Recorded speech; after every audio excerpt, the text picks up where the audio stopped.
चलिए फिर अभी करने वाले हैं अपन AS19, उसका नाम है अकाउंटिंग फॉर लीज। लीज का मतलब क्या समझते हो आप लोग?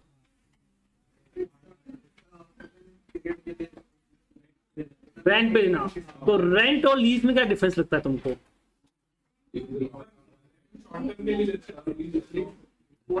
ठीक है, नॉर्मल लैंग्वेज में हम बोल सकते हैं कि लीज जो है वो बेसिकली लॉन्ग टर्म के लिए होता है और रेंट जो है वो शॉर्ट टर्म का होता है, बराबर ना। तो जो अपन रेंट एग्रीमेंट में आते हैं दैट इज वो 10-11 महीना 12 महीने का, उससे रेंट एग्रीमेंट बोलते हैं। बट उसी के बदले अगर लीज एग्रीमेंट बना सकते हैं, उसमें क्या होता है कि थोड़ा बहुत हम फिर अपने हिसाब से मॉडिफाई भी कर सकते हैं। अब रेंट में क्या होगा, 11-12 महीने का बनेगा, शॉर्ट टर्म बनेगा तो अपने को खाली करना पड़ेगा, तो मैं क्यों खर्चा करूं? क्या बोला, समझ में आया? अभी मान लो जैसे ये क्लासरूम को अपन चेंज करते हैं, बराबर है, ऊपर कुछ कर लेते हैं, इधर कुछ कर लेते हैं, इधर छोटा सा रूम बना देते हैं, इधर और कुछ कर लेते हैं, दीवार तोड़ के साथ में मर्ज कर लेते हैं, ऐसा करते हैं। और अपन 10 लाख खर्चा करते हैं, 11 महीने बाद आगे ओनर बोलता है चलो खाली करो। तो मुझे सेफर साइड चाहिए ना कि कम से मुझे 4-5 साल खाली नहीं कराए। क्या बोला, समझ में आया? ताकि अपना वसूल हो पाएगा। तो अब जो मैं अग्रीमेंट बनाऊंगा, मैं रेंट अग्रीमेंट पे पास नहीं जाऊंगा, मैं किस पे जाऊंगा? लीज अग्रीमेंट, बराबर। तुमने लीज पे ली है, मतलब वो लॉन्ग टर्म पीरियड तो हुआ, फिर साथ में मुझे ये राइट भी मिल गया कुछ उसमें मॉडिफाई करने का। हाँ, वो कंडीशन डाल सकता है कि जब खाली करूंगा तो वापस सेम चाहिए, वो अलग बात है। बट अभी मेरे पास कुछ राइट आ गया मॉडिफाई करने का। क्या बोला, समझ में आया? तो उसे कौन सा अग्रीमेंट बोलते हैं अपन? Lease agreement. तो बेसिकली ऐसा बोलेंगे जो लॉन्ग टर्म पीरियड के लिए होगा विद सम राइट होगा, तो उसे क्या बोलेंगे? Lease agreement. अब तुम क्या बोलोगे सर? ये तो बड़ा सिंपल है, lease is also one kind of rent. तो जैसे आप रेंट पे करते हो वैसे लीज रेंट होगा। तो rent account debit to cash और बैंक, एंड बाद में PL account debit to rent, खत्म, बराबर ना। रेंट तो कहां पे आता है? पीएल में आता है ना। तो rent account debit to cash और PL account debit to rent.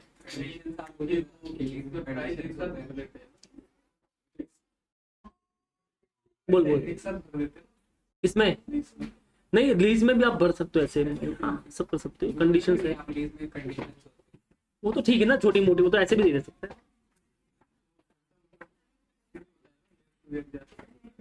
चलो, तो सबसे पहले तुमको ये समझना पड़ेगा कि अकाउंटिंग स्टैंडर्ड क्यों आया। क्या बोला, समझ में आया? चलो,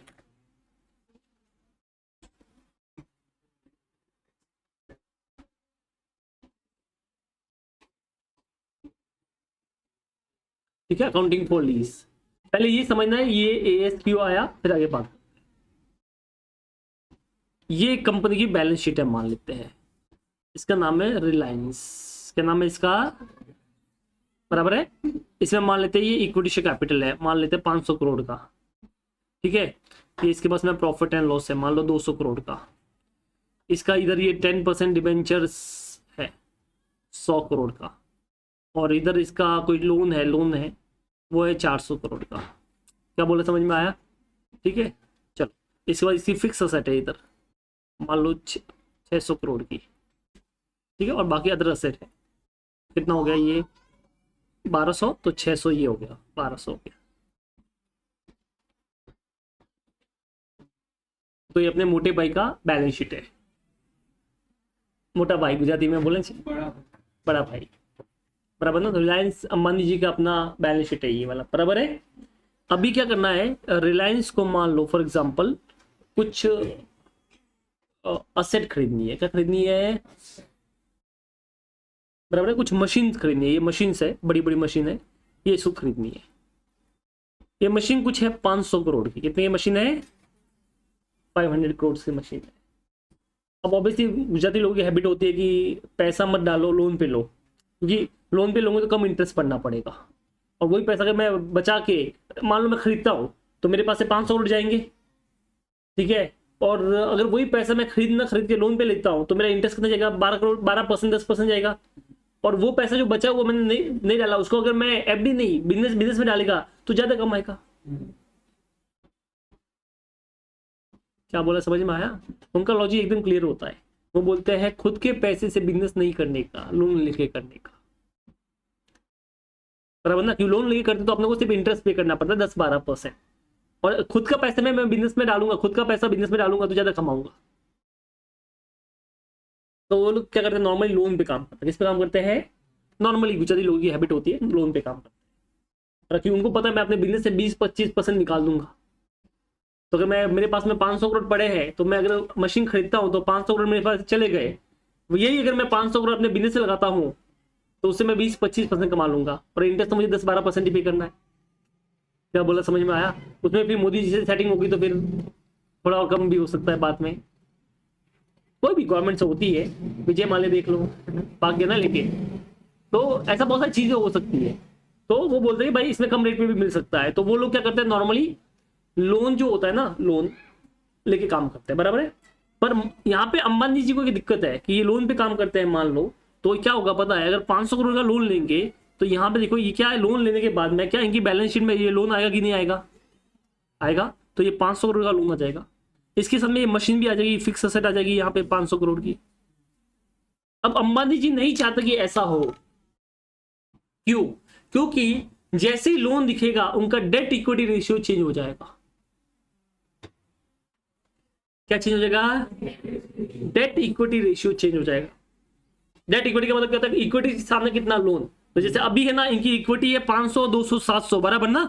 700 के सामने सिर्फ 500 का लोन है, तो 1:1 भी नहीं है। बट कल उठ के अगर ये लोन लेते हैं यहाँ पे, तो लोन यहाँ पे 500 करोड़ आ जाएगा, तब इनका लोन हो जाएगा कितना, 1000 करोड़, जबकि इक्विटी सामने कितनी है, 700 करोड़ की। तो डेट इक्विटी रेशियो चेंज हो जाएगा। और शेयर मार्केट में जो प्राइस डिसाइड होता है वो नॉर्मली किस पे होता है पता है? डेट इक्विटी पे होता है, कि आपके खुद की इक्विटी के सामने लोन कितना है।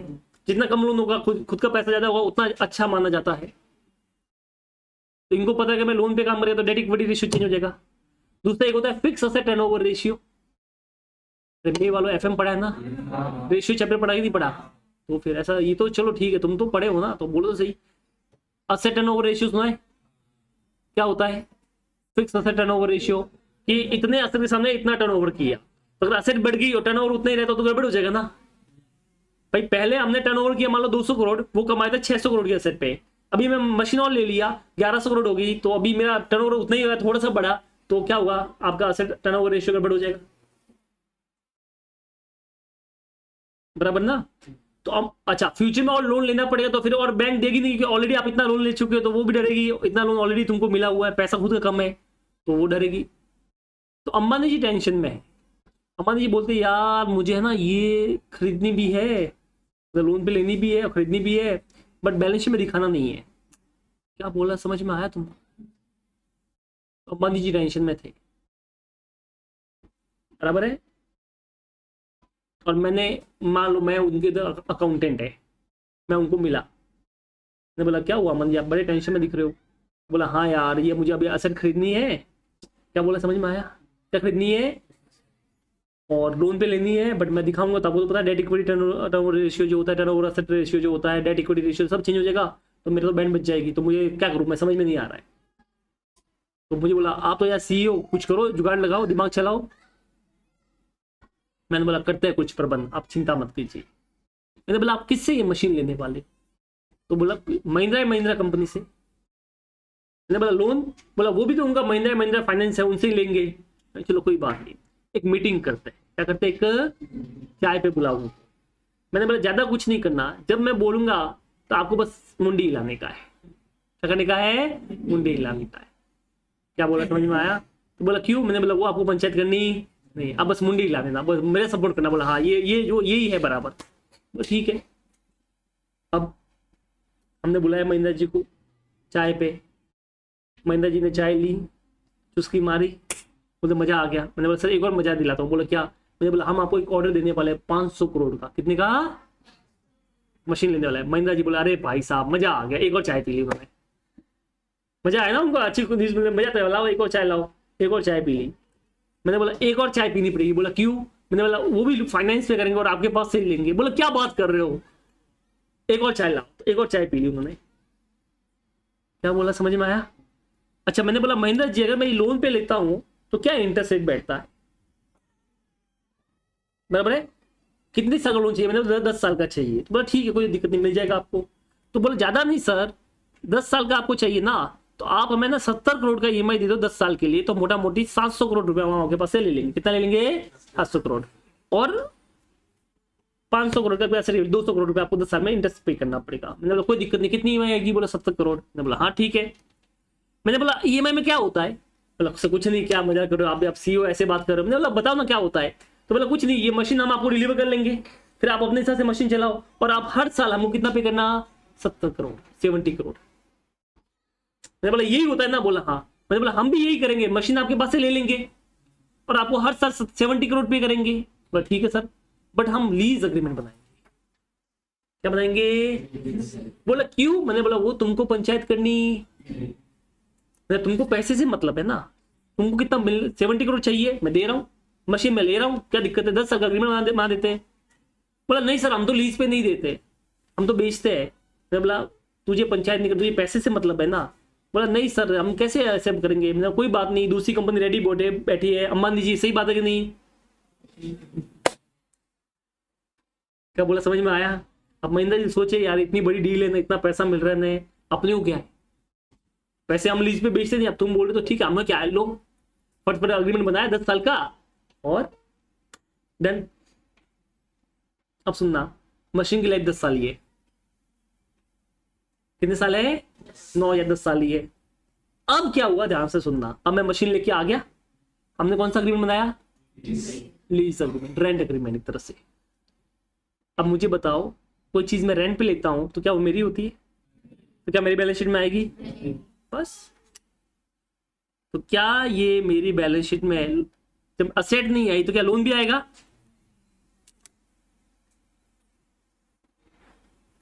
ये हमने रेंट पे लिया है, तो क्या ये मेरी बैलेंस शीट में आएगा? रेंट पे दिखेगा, दिखने दो, क्या दिक्कत है?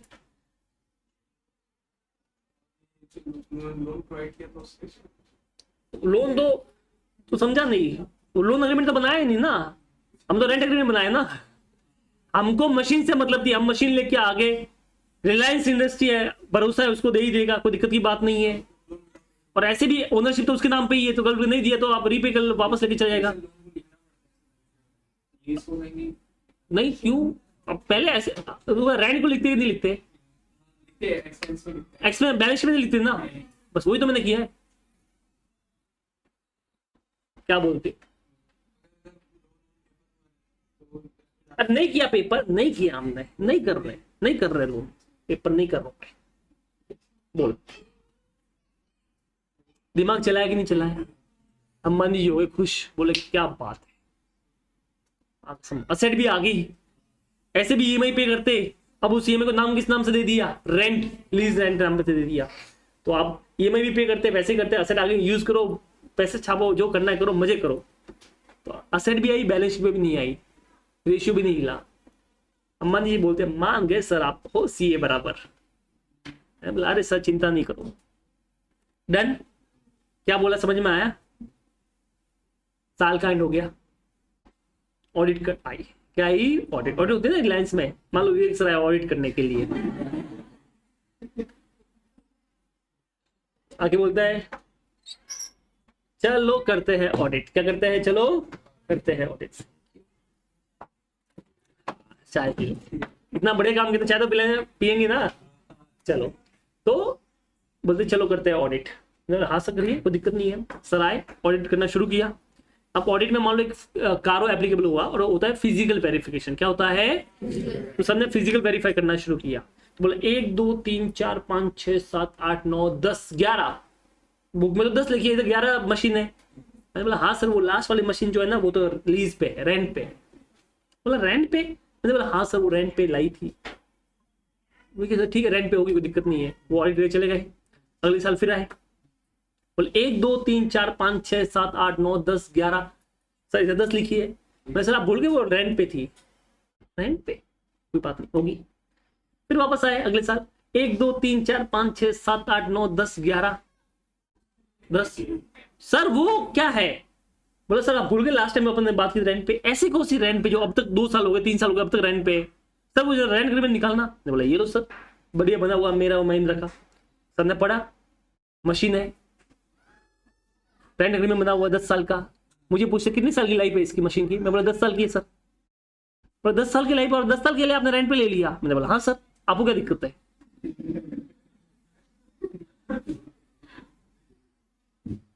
बोला और आप उसको भी पे कर रहे हो, इतना पे कर रहे हो। मैं हाँ सर, आपको क्या दिक्कत है? दिक्कत कुछ नहीं है, बट ये डेट इक्विटी रेशियो और असेट टर्नओवर रेशियो मैंने भी पढ़ा हुआ है। मैंने बोला सर ना ना सर, सच में रेंट पे आप नहीं समझते यार। तो बोला ना ना गड़बड़ है भैया, क्या है दया कुछ तो। मैंने बोला सर कोई गड़बड़ नहीं है, आप मेरे ऊपर शक मत करो, मैं अच्छा इंसान हूँ। बोला चाहे आप इंसान अच्छे हो, चाहिए तो घटिया हो ना। तो कुछ तो लोचा किया होगा। मैं बोला ना ना सर कुछ नहीं किया मैंने, आप सही समझिए। मैंने बोला देखो सर आप बताओ, अगर कोई चीज रेंट पे लेता हूँ, लीज पे लेता हूँ तो क्या एंट्री होती है? बोला lease rent account debit to cash और पीएनएल टू रेंट। मतलब सब वही एंट्री पास की देख लो।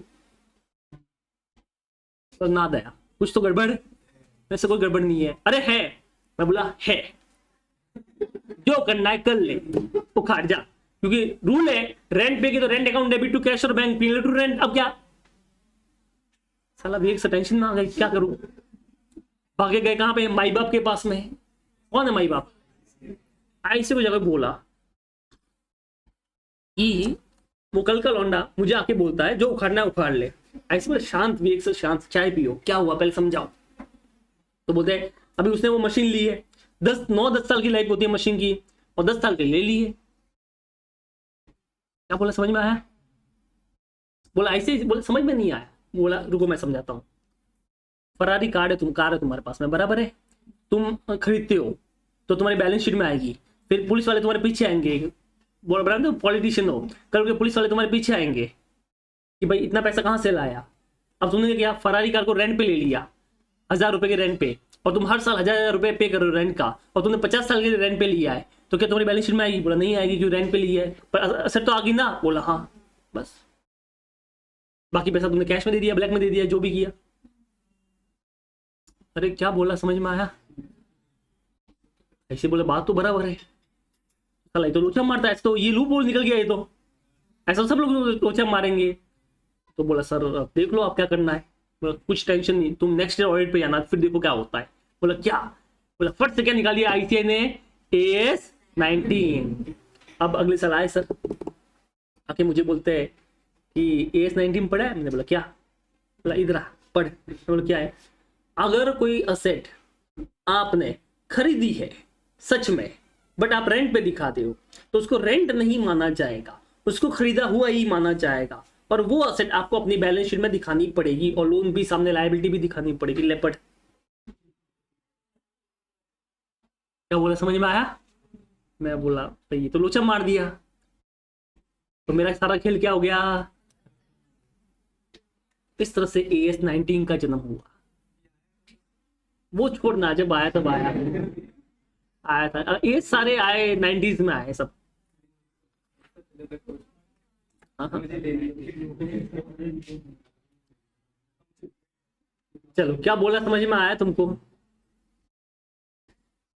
बराबर है। चलो अभी क्या बोलता है, ध्यान से सुनना। पहले ही बोलता है कि this standard should be applied in accounting of all लीजेस, सारे लीज पे एप्लीकेबल है, अदर देन, बट इनको छोड़कर, lease agreement to explore or use natural resources such as oil, gas, timber, metal, other mineral right. मतलब natural resources पे applicable नहीं है, because government have other से गाइडलाइंस कि उसके ऊपर इस तरह से करना है, तो इसके ऊपर एप्लीकेबल नहीं है। Licensing agreement for the item such as motion picture, video recordings, ठीक है, ये पेटेंट कॉपीराइट, क्योंकि इसके ऊपर AS26 एप्लीकेबल है अलग से।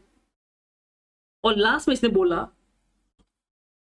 Lease agreement to use of land को छोड़ दो, क्योंकि जब ये AS आया तो अब लैंड में तो बहुत लोगों ने ऐसा किया हुआ है, सारे पॉलिटिशियन खराब हो जाएंगे। तो बोले कि ये तुम AS एप्लीकेबल कर रहे हो? बोला कर रहे हैं। बोला करो, कोई दिक्कत नहीं है, पर इसमें से लैंड माइनस कर दो। बोला क्यों? बोला वो तुमको पंचायत करनी।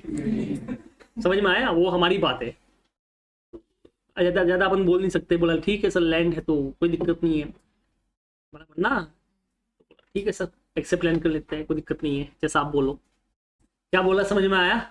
चलो अब टाइप्स ऑफ लीज की बात करते हैं। ये AS बोलता है कि लीज को 2 पार्ट में बांटते हैं, finance lease and operating lease. अच्छा मुझे बताओ, क्या सब लोग फिर घपला करेंगे? क्या जितनी भी लीज होगी सब घपले वाली होगी? कुछ रियल भी तो होगी ना। अब समझिए कुछ रियल भी होगा। जैसे मान लो मेरे क्लासरूम है, अब मुझे इसमें मॉडिफिकेशन कराना है, ठीक है, तो मैं लीज एग्रीमेंट बनाऊंगा ना। मुझे दीवार तोड़नी करनी है तो मैं सच में 10 साल का 8 साल का लीज एग्रीमेंट बनाऊंगा। इसका मतलब ये थोड़ी क्लास मेरी हो गई है। इसमें दोनों केस हो सकते हैं, मतलब रियल लीज भी हो सकती है और घपला वाली भी हो सकती है। तो इसने क्या किया, लीज को दो पार्ट में बांट दिया, रियल लीज और घपले वाली लीज।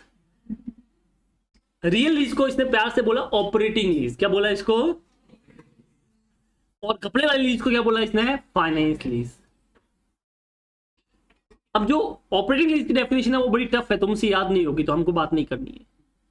क्या डेफिनेशन उसकी, विच इज नॉट अ, ये तुम्हारा औकात की बाहर की है। तो जो फाइनेंस नहीं है वो ऑपरेटिंग है, तो इसका मतलब हमको ऑपरेटिंग पे बात नहीं करनी है, तुम्हारे औकात की नहीं है पढ़ना याद करना, तो हम फाइनेंस पे आते हैं। किस पे आते हैं, फाइनेंस में। तो ये बोलता है फाइनेंस लीज कौन सी होती है वो देख लेते हैं।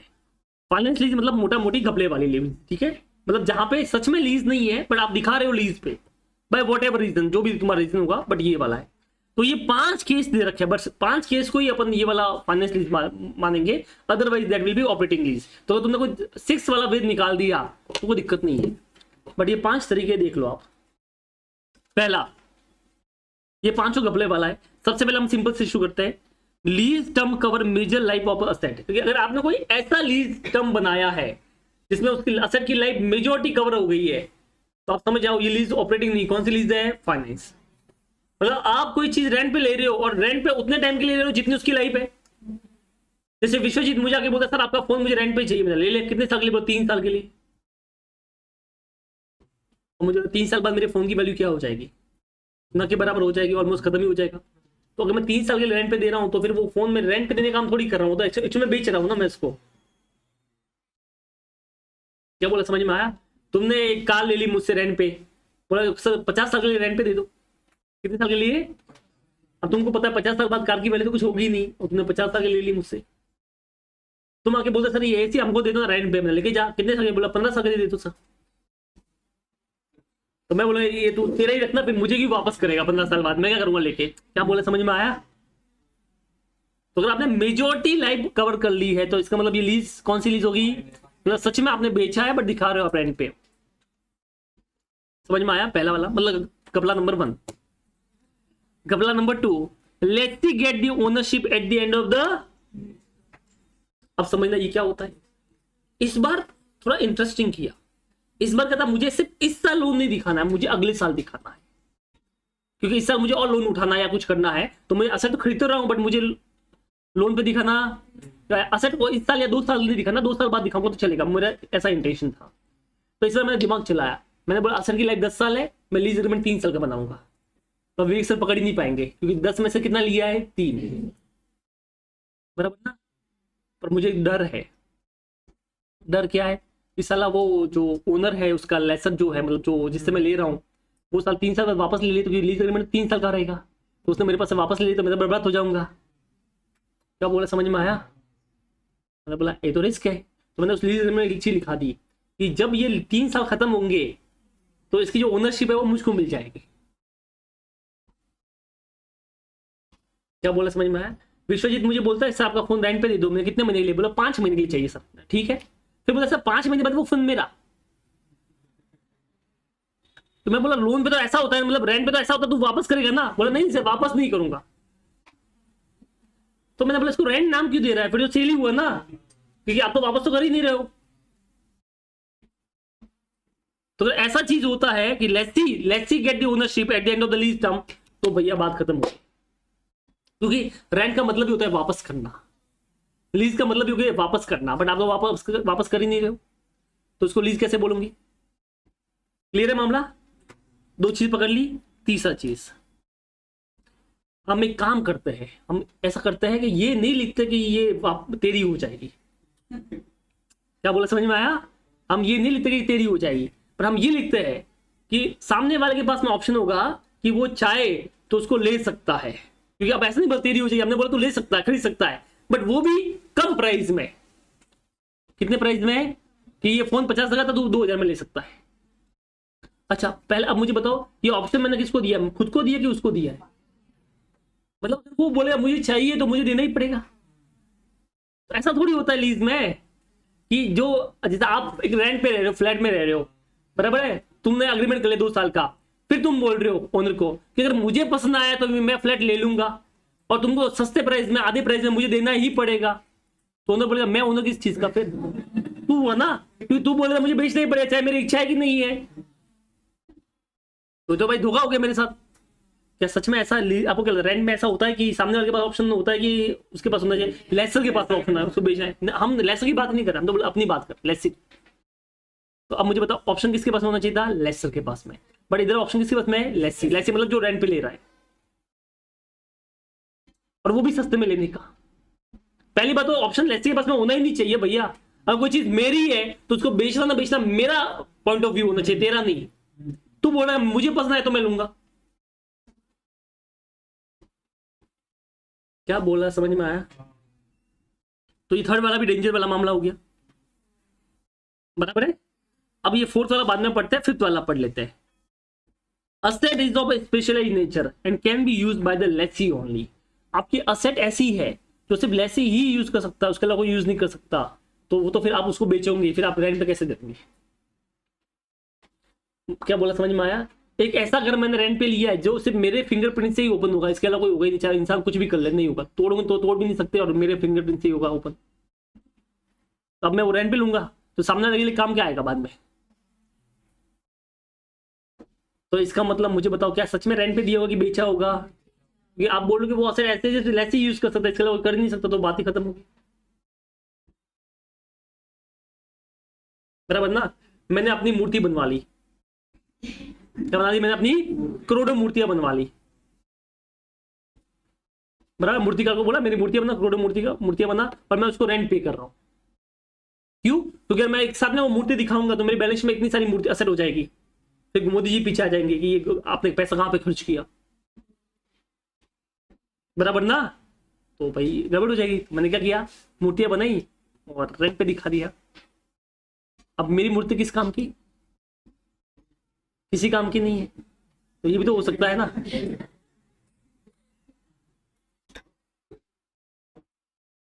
अरे कुछ समझ में आया तुमको? तो ऐसा भी तो हो सकता था। इसके लिए फिर फोर्थ वाला ये पॉइंट भी ऐड कर लिया। ये 4 पॉइंट ठीक थे। अब लास्ट वाला पॉइंट थोड़ा समझना है, आगे क्वेश्चन भी करेंगे अपन इसके ऊपर। At the beginning term present value of lease substantial cover the fair value. ये बोलता कि मान लेते हैं कि आप जो रेंट पे करने वाले हो, अगर आप उस लीज टर्म में जो रेंट पे करने वाले उसकी फेयर वैल्यू नहीं, आज की वैल्यू के बराबर रेंट पे कर रहे हो, तो घबराइए भैया। क्योंकि कभी भी आप रेंट जितना उसका वैल्यू उतना पे करोगे। इसने बोला सर आपका फोन रेंट पे चाहिए, मैंने बोला ले ले बेटा, कितना रेंट है? मैंने बोला 10,000 रुपया पर महीना। कितने महीने के लिए ले रहा है? बोला 7 महीने के लिए, तो 70,000 दे देना। नए फोन की वैल्यू 60,000, 65,000, 70,000 रुपए। तो इस तरह से तो मुझसे खरीद लेता ना। क्या बोला समझ में आया? अच्छा इसमें एक चीज हो सकती है क्या कि सर वो पेमेंट तो आप फ्यूचर में करने वाले, मान लो 7 साल में करने वाले, और आपने वैल्यू आज की ली, तो कंपैरिजन तो गलत हो गया। तो मुझे बताओ जब कंपैरिजन करेंगे तो क्या फ्यूचर की वैल्यू करनी चाहिए, आज की वैल्यू करनी चाहिए? तो जो रेंट आप पे करने वाले पहले उसकी आज की वैल्यू निकालो, फिर कंपैरिजन करो फेयर वैल्यू को, और वो अगर उसके आसपास भी हो जाए, इक्वल भी हो जाए, तो ये मान लेना कि यहां पे ये कौन सी लीज होगी? फाइनेंस। क्योंकि कोई भी बंदा जितना उसका वैल्यू है उतना कभी रेंट में पे करेगा। आप कभी कोई चीज रेंट पे लेते हो, क्यों लेते हो? पैसे बचाने के लिए। लॉजिक क्या होता है कि खरीद नहीं सकते या खरीदना नहीं है, इसके लिए अपन रेंट पे लेते हैं। अब वो बोल रहा है कि आपने उसकी बराबर, ऑलमोस्ट उसके बराबर की वैल्यू पे कर ली, तो फिर आप रेंट पे थोड़ी ले रहे हो, फिर तो खरीदा होगा ना। अब मैं ये एसी लेके आ गया, इस एसी का किराया कितना है? बोला 5,000 रुपया पर महीना, और 1 साल लेके आ गया, तो इससे अच्छा तो खरीद लेता ना भाई। 60,000 में पे कर रहा हूं मोटा मोटी, 50,000 में नया मिलता है, तो इससे अच्छा मैं खरीद लेता ना। क्या बोला, कुछ समझ में आया? तो अगर आप जो लीज रेंट पे करने वाले हो, अगर वो उसकी फेयर वैल्यू के बराबर हो गया, जरूरी नहीं कि एग्जैक्ट बराबर होना चाहिए, थोड़ा बहुत ऊपर नीचे भी चलेगा, क्योंकि कई बार डिस्काउंट भी तो मिलता है। तो अगर ऐसे बोलेंगे ऑलमोस्ट 90% कवर हो गया। कितना बोलेंगे कि जो आपका उसका वैल्यू है उसका 90% या 90% ज्यादा अगर आपने कवर कर लिया, तो ये लीज कौन सी होगी? फाइनेंस। सब्सटेंशियल कवर, सब्सटेंशियल का मतलब होता है ऑलमोस्ट इक्वल, तो ऐसा अपन 90% ले लेते हैं अपने लिए कि 90% तक अगर आपने पे कर लिया तो ये लीज कौन सी होगी, फाइनेंस लीज, क्योंकि कोई भी रेंट में उतना उसके वैल्यू बराबर थोड़ी पे करेगा।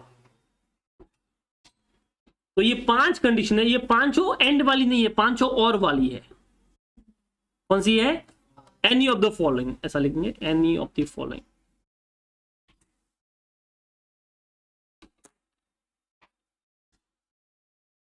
एनी ऑफ द फॉलोइंग मतलब इनमें से किसी एक में भी आ गया तो ये लीज फाइनेंस लीज होगी। क्या बोला, समझ में आया? अदरवाइज फिर ऑपरेटिंग लीज मांगा जाएगा। हाँ हाँ, आपको कब चेक करना चाहिए, लास्ट में करना चाहिए, पहले करना चाहिए? पहले ना, फर्स्ट में। मैंने कुछ बाय किया लेकिन पहला एग्रीमेंट है 1 साल, 1 साल बाद मैंने वापस से कर दिया दूसरा एग्रीमेंट। वो कर सकते हो।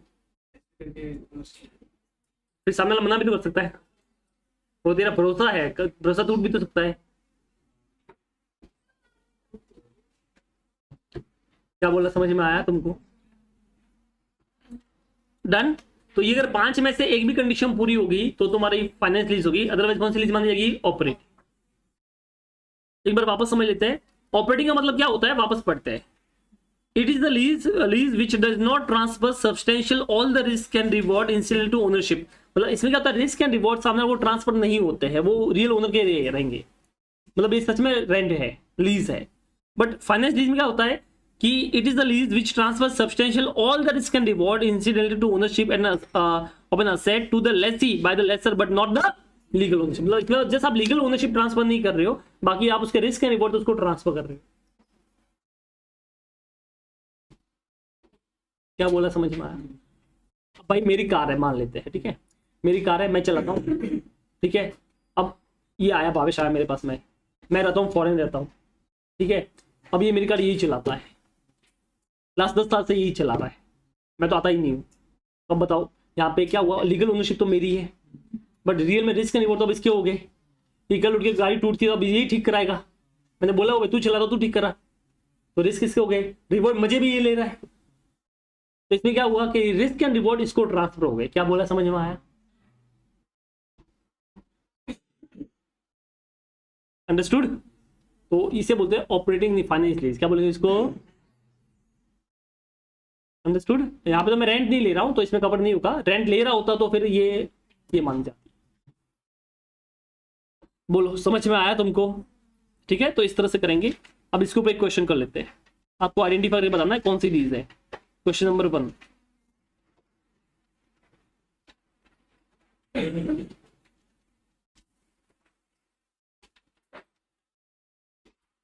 Classify the following into either operating or finance lease. आपको सिर्फ बताना कौन सी लीज है।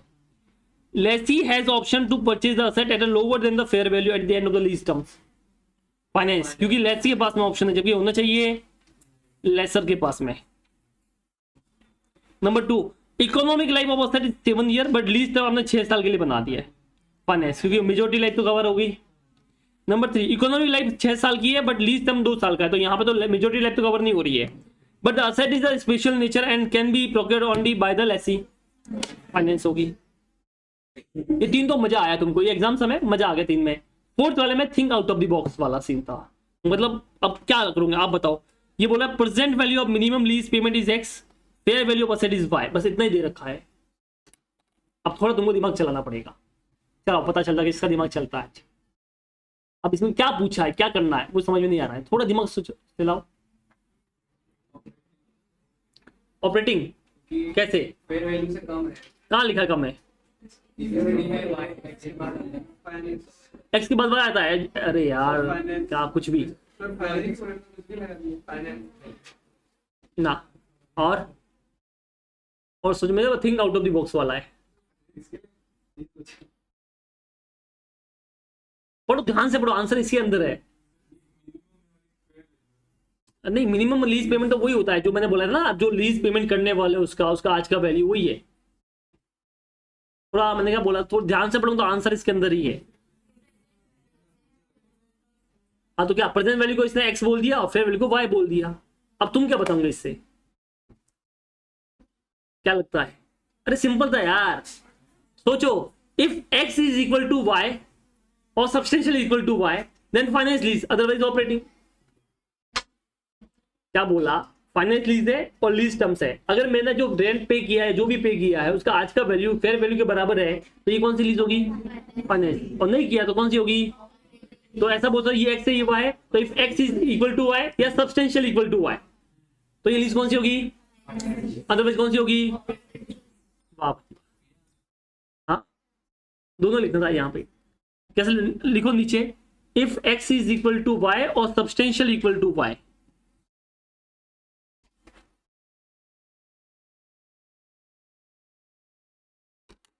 ठीक है, ऐसा सिंबल होता है सब्सटेंशियल का, आप वर्डिंग में लिखो तो भी चलेगा। If X is equal to Y और substantial equal to Y, substantial मतलब ऑलमोस्ट आसपास, then lease is finance lease otherwise operating lease. If X is equal to Y और substantial equal to Y, then lease is finance lease otherwise operating lease.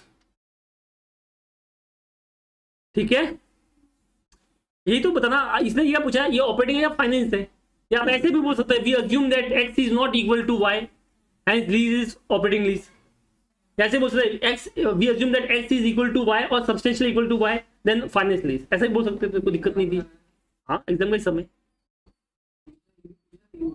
हाँ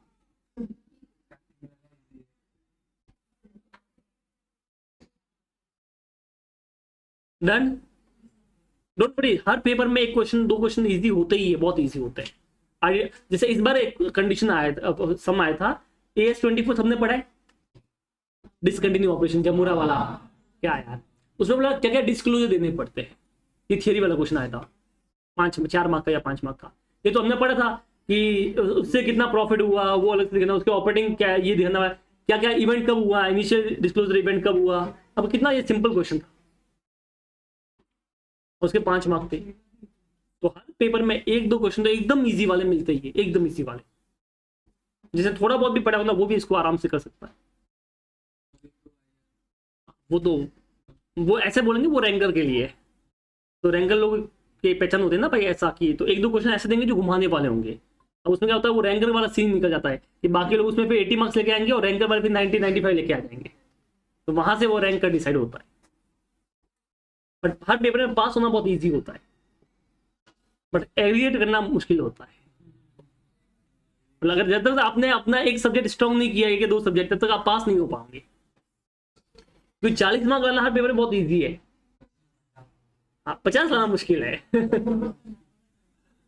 जैसे अभी DT का paper मैंने कहा बोलता कल टफ आएगा, पूछ ना आया टफ, ठीक है टफ आ गया, बट उसमें भी इजी था। जो मतलब ढंग से पढ़ा होता ना 45-50 लेकर आ सकता, जीएसटी थोड़ा बहुत कर लिया, 2-3 डीटी की चीजें कर ली, टीडीएस वीडीएस कर लिया, तो 45 मार्क्स 50 मार्क्स वाला कोई बड़ी बात नहीं थी, 42-43। बट दिक्कत क्या कि वो लॉ में भी 45-46 का एक्सपेक्ट कर रहा है, अकाउंट्स में भी वो कर रहा है और इसमें भी कर रहा है, तो कैसे सेटअप हो पाएगा। फिर क्या होता है जैसे 2 पेपर में तुम्हारे 60 वाले नहीं गए, तो तुम क्या होगा यहाँ पे डीमोटिवेट हो जाओगे, फिर जो आने वाले थे 48 दैट बिकम 38। इसलिए बोलते हैं कि 2 पेपर 3 पेपर ऐसे होने चाहिए जिसमें 60+ कंफर्म होना चाहिए, सब चीजें आती है। क्या बोला समझ में आया। और पास होने में दिक्कत देगा डीटी मतलब टैक्स, तो आपको टैक्स को हमेशा पहले से प्रिपेयर करना चाहिए। 2 सब्जेक्ट टैक्स एंड ऑडिट, याद रखो टैक्स एंड ऑडिट हमेशा फर्स्ट डे से, जब से तुम बैठे हो, जब से पढ़ना शुरू किया वहां से एंड तक डेली 2-2 घंटा पढ़ना चाहिए। चाहे तुम जो भी पढ़ रहे हो, जैसे अभी तुम मान लो अकाउंट्स पढ़ रहे हो, लॉ पढ़ रहे हो घर पे, बट टैक्स 1 घंटा डेली पढ़ो, सुबह या शाम को जो भी तुमको लगे। टैक्स सुबह 1 घंटा, ऑडिट शाम को, दोनों ग्रुप दे रहे हो तो टैक्स 1 घंटा सुबह, ऑडिट 1 घंटा शाम को, ऐसा डेली एंड तक टिल एंड, तो तुम पास होंगे पक्की बात है, वरना बैंड में जाता। और लोग गलती करते हैं कि डीटी पे ज्यादा फोकस करते हैं, जीएसटी पे नहीं करते, ये भी बहुत बड़ी गलती है, क्योंकि दोनों है तो 50 मार्क के ही ना, तो आपको एक पे फोकस नहीं करना है, वो हमेशा वो डिस्ट्रीब्यूशन बराबर होना चाहिए, क्योंकि दोनों 50-50 मार्क के हैं। और इवन डीटी की गारंटी नहीं है कि कितना आएगा, बट जीएसटी की थोड़ी बहुत गारंटी है कि शायद उसमें अच्छा आ जाएगा। हम क्या करते हैं, हम 70% डीटी पढ़ते हैं, 30% आईडीटी पढ़ते हैं, बराबर ना। अब देख लेना, अभी तक मेरा तो एक्सपीरियंस बच्चों का पूछता रहता हूँ ना, 70% डीटी पढ़ा है उसने, मतलब मान लो तुम 100 घंटा पढ़ते हो घर पे, तो 70 आवर्स या 75 आवर्स लोग क्या पढ़ते हैं डीटी, क्योंकि इतना बड़ा है, और 20-25 आवर्स क्या पढ़ते हैं आईडीटी, जबकि दोनों 50-50 मार्क्स के, ये बोलो मत।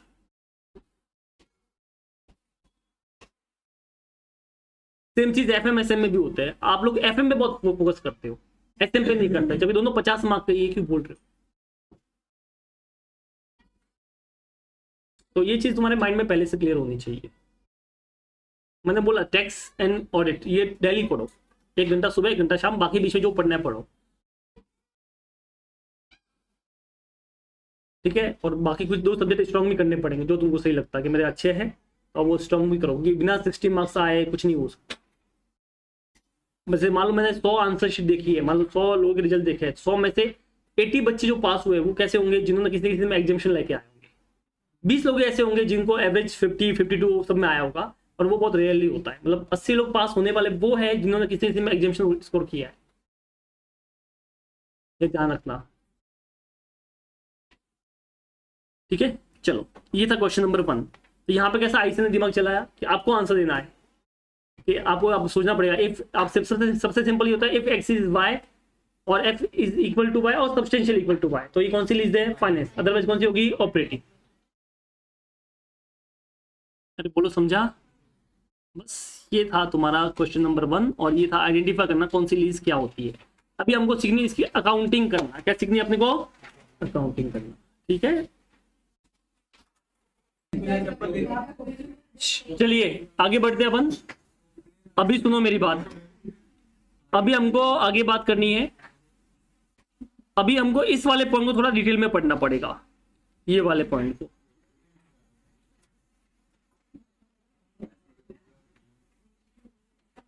At the beginning of the terms, present value of minimum lease substantial cover the fair value. fair value तो समझ में आता है मार्केट वैल्यू का, बट ये समझना पड़ेगा what is the meaning of present value of lease, ये वाला समझना पड़ेगा।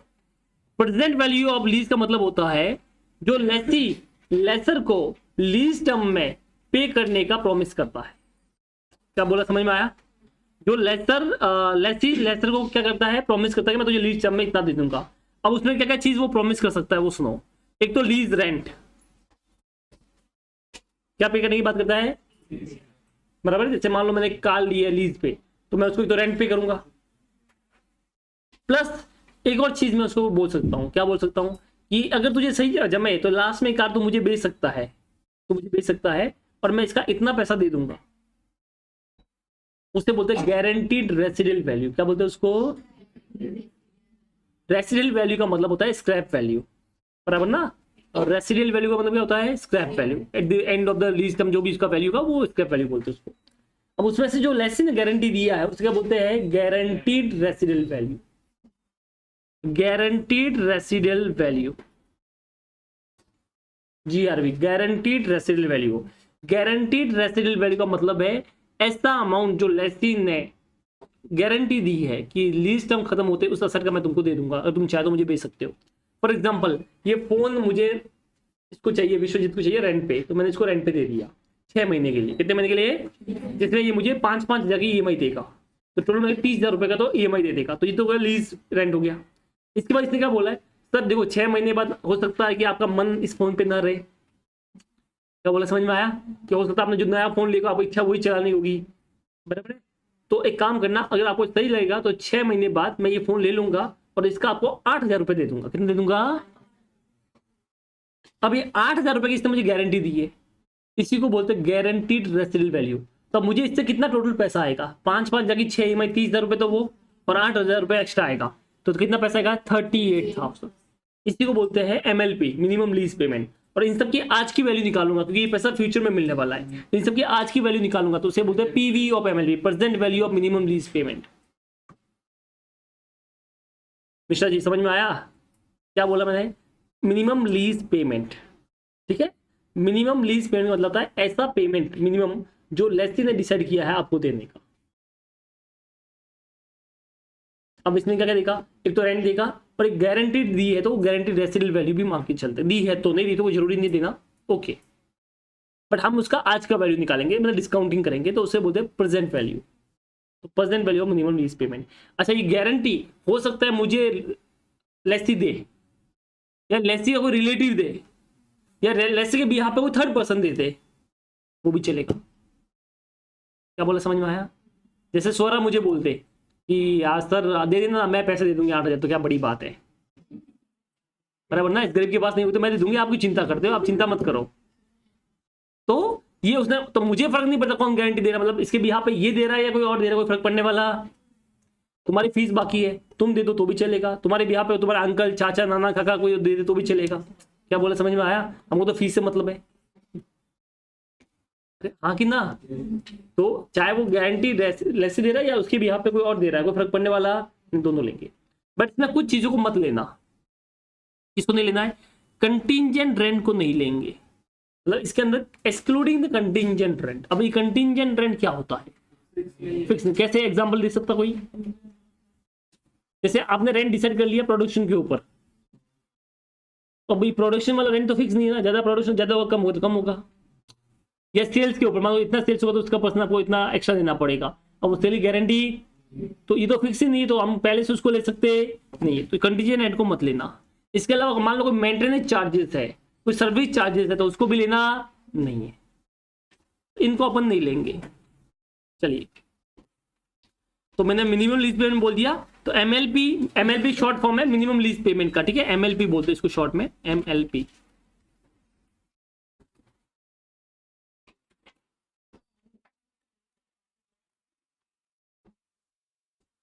एमएलपी बोलते हैं मिनिमम लीज पेमेंट। तो MLP are the payment over the lease term that the lessee is required to make, excluding the contingent rent, cost of service and taxes to be paid by the lessor together with the guaranteed residual value। तो उसमें आप क्या करते हो, minimum lease पे में जो rent पे कर रहे हो वो लोगे और गारंटीड रेसिडुअल वैल्यू लेंगे। बट इसमें contingent rent, service charges, maintenance charges और जो म्यूनसिपैलिटी टैक्स या कोई टैक्स पे कर रहे हो तो वो टैक्स भी अपने को, रिपेयर मेंटेनेंस वो सब लेना नहीं। मतलब जो रेंट और गारंटीड रेसिडुअल दो ही चीज लेनी है। अब ये गारंटी कौन दे सकता है? लेसी दे सकता है या कोई लेसी के बिहाफ पे कोई और दे सकता है। क्या बोला, समझ में आया? चलो आगे बढ़ते हैं। रेसिडुअल वैल्यू क्या होता है? ये तो मैंने आपको पहले ही बोला, रेसिडुअल वैल्यू मतलब क्या होता है? Scrap value.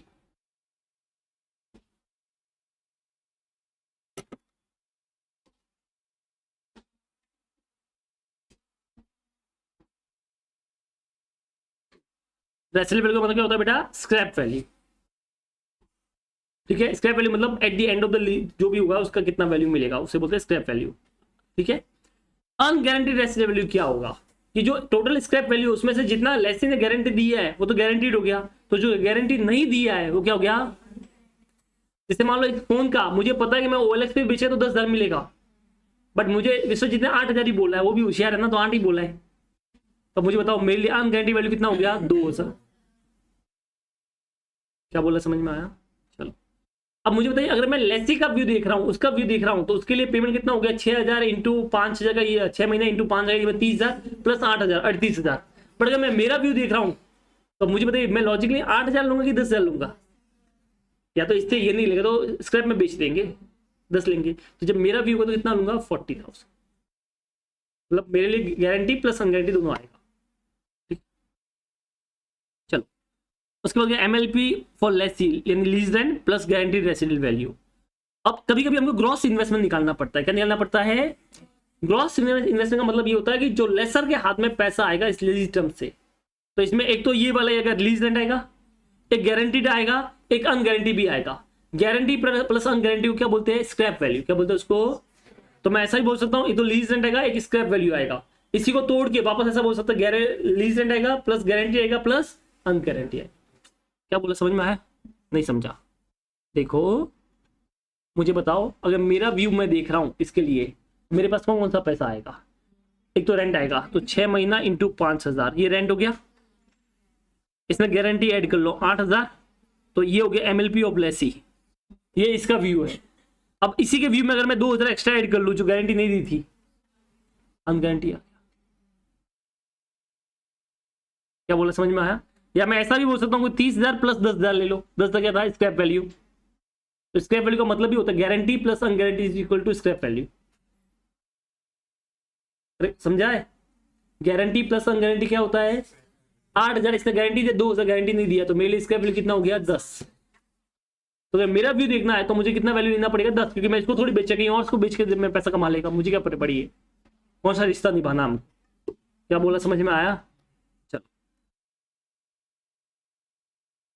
अब हमको आगे सीखना है unearned finance income. Unearned finance income क्या होती है कि जो टोटल पैसा मिलने वाला है और उसमें से जो उसकी आज की वैल्यू है उन दोनों के बीच का डिफरेंस। अब लॉजिकली सोचिए, जो पैसा मिलने वाला है फ्यूचर में और उसकी आज की वैल्यू, ये तो आज जो वैल्यू है उससे मैं ज्यादा पैसा फ्यूचर में ले रहा हूँ, किसकी वजह से ले रहा होगा?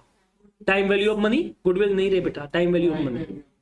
ये पैसा आज नहीं मिलने वाला, फ्यूचर में मिलने वाला है वो, और मैं आज की पैसे की बात कर रहा हूँ। तो इन दोनों के बीच के डिफरेंस को क्या बोलेंगे? इंटरेस्ट। अभी इंटरेस्ट कमाया नहीं है तो इसे प्यार से बोलते हैं अनअर्न्ड फाइनेंस इनकम। क्या बोलते हैं इसको? ये सब मैं और समझाऊंगा, डोंट वरी। तो ये ग्रॉस इन्वेस्टमेंट, ग्रॉस इन्वेस्ट का मतलब कि टोटल वैल्यू जो मिलने वाला है और उनका आज का वैल्यू निकालेंगे तो उसे बोलते हैं पीवी ऑफ ग्रॉस इन्वेस्टमेंट। इन दोनों के बीच के डिफरेंस को अपन इंटरेस्ट की बोलेंगे। जैसे आज जो तुम मुझे पे करने वाले हो वो है 50,000 रुपए, पर उनका आज का वैल्यू निकालो तो वो है 30,000 रुपए, तो तुम मुझे 20,000 क्यों एक्स्ट्रा पे कर रहे हो? Time value of money. तो टाइम वैल्यू ऑफ मनी को डिफरेंस को अपन एक्स्ट्रा नाम से क्या बोलते हैं? इंटरेस्ट। एक तरह से वो इंटरेस्ट का इनकम हो गया। मैं तुमसे आज 100 रुपए उधार लेता हूँ, 5 साल बाद मैं तुमको 100 रुपए देता हूँ, चलेगा? मैं तुमको 150 रुपए देगा, तो ये 50 रुपए की चीज का है, वही तो है। समझे? चलो आगे, इम्प्लिसिट इंटरेस्ट रेट। ये क्या होता है? ये जो तुम डिस्काउंटिंग रेट यूज करोगे ना उसी को क्या बोलते हैं अपन? Implicit rate. ठीक, ये बाद में समझते हैं। और चलिए अभी एक क्वेश्चन कर लेते हैं जिससे क्लियर हो जाएगा। क्वेश्चन नंबर 2 निकालिए बेटा।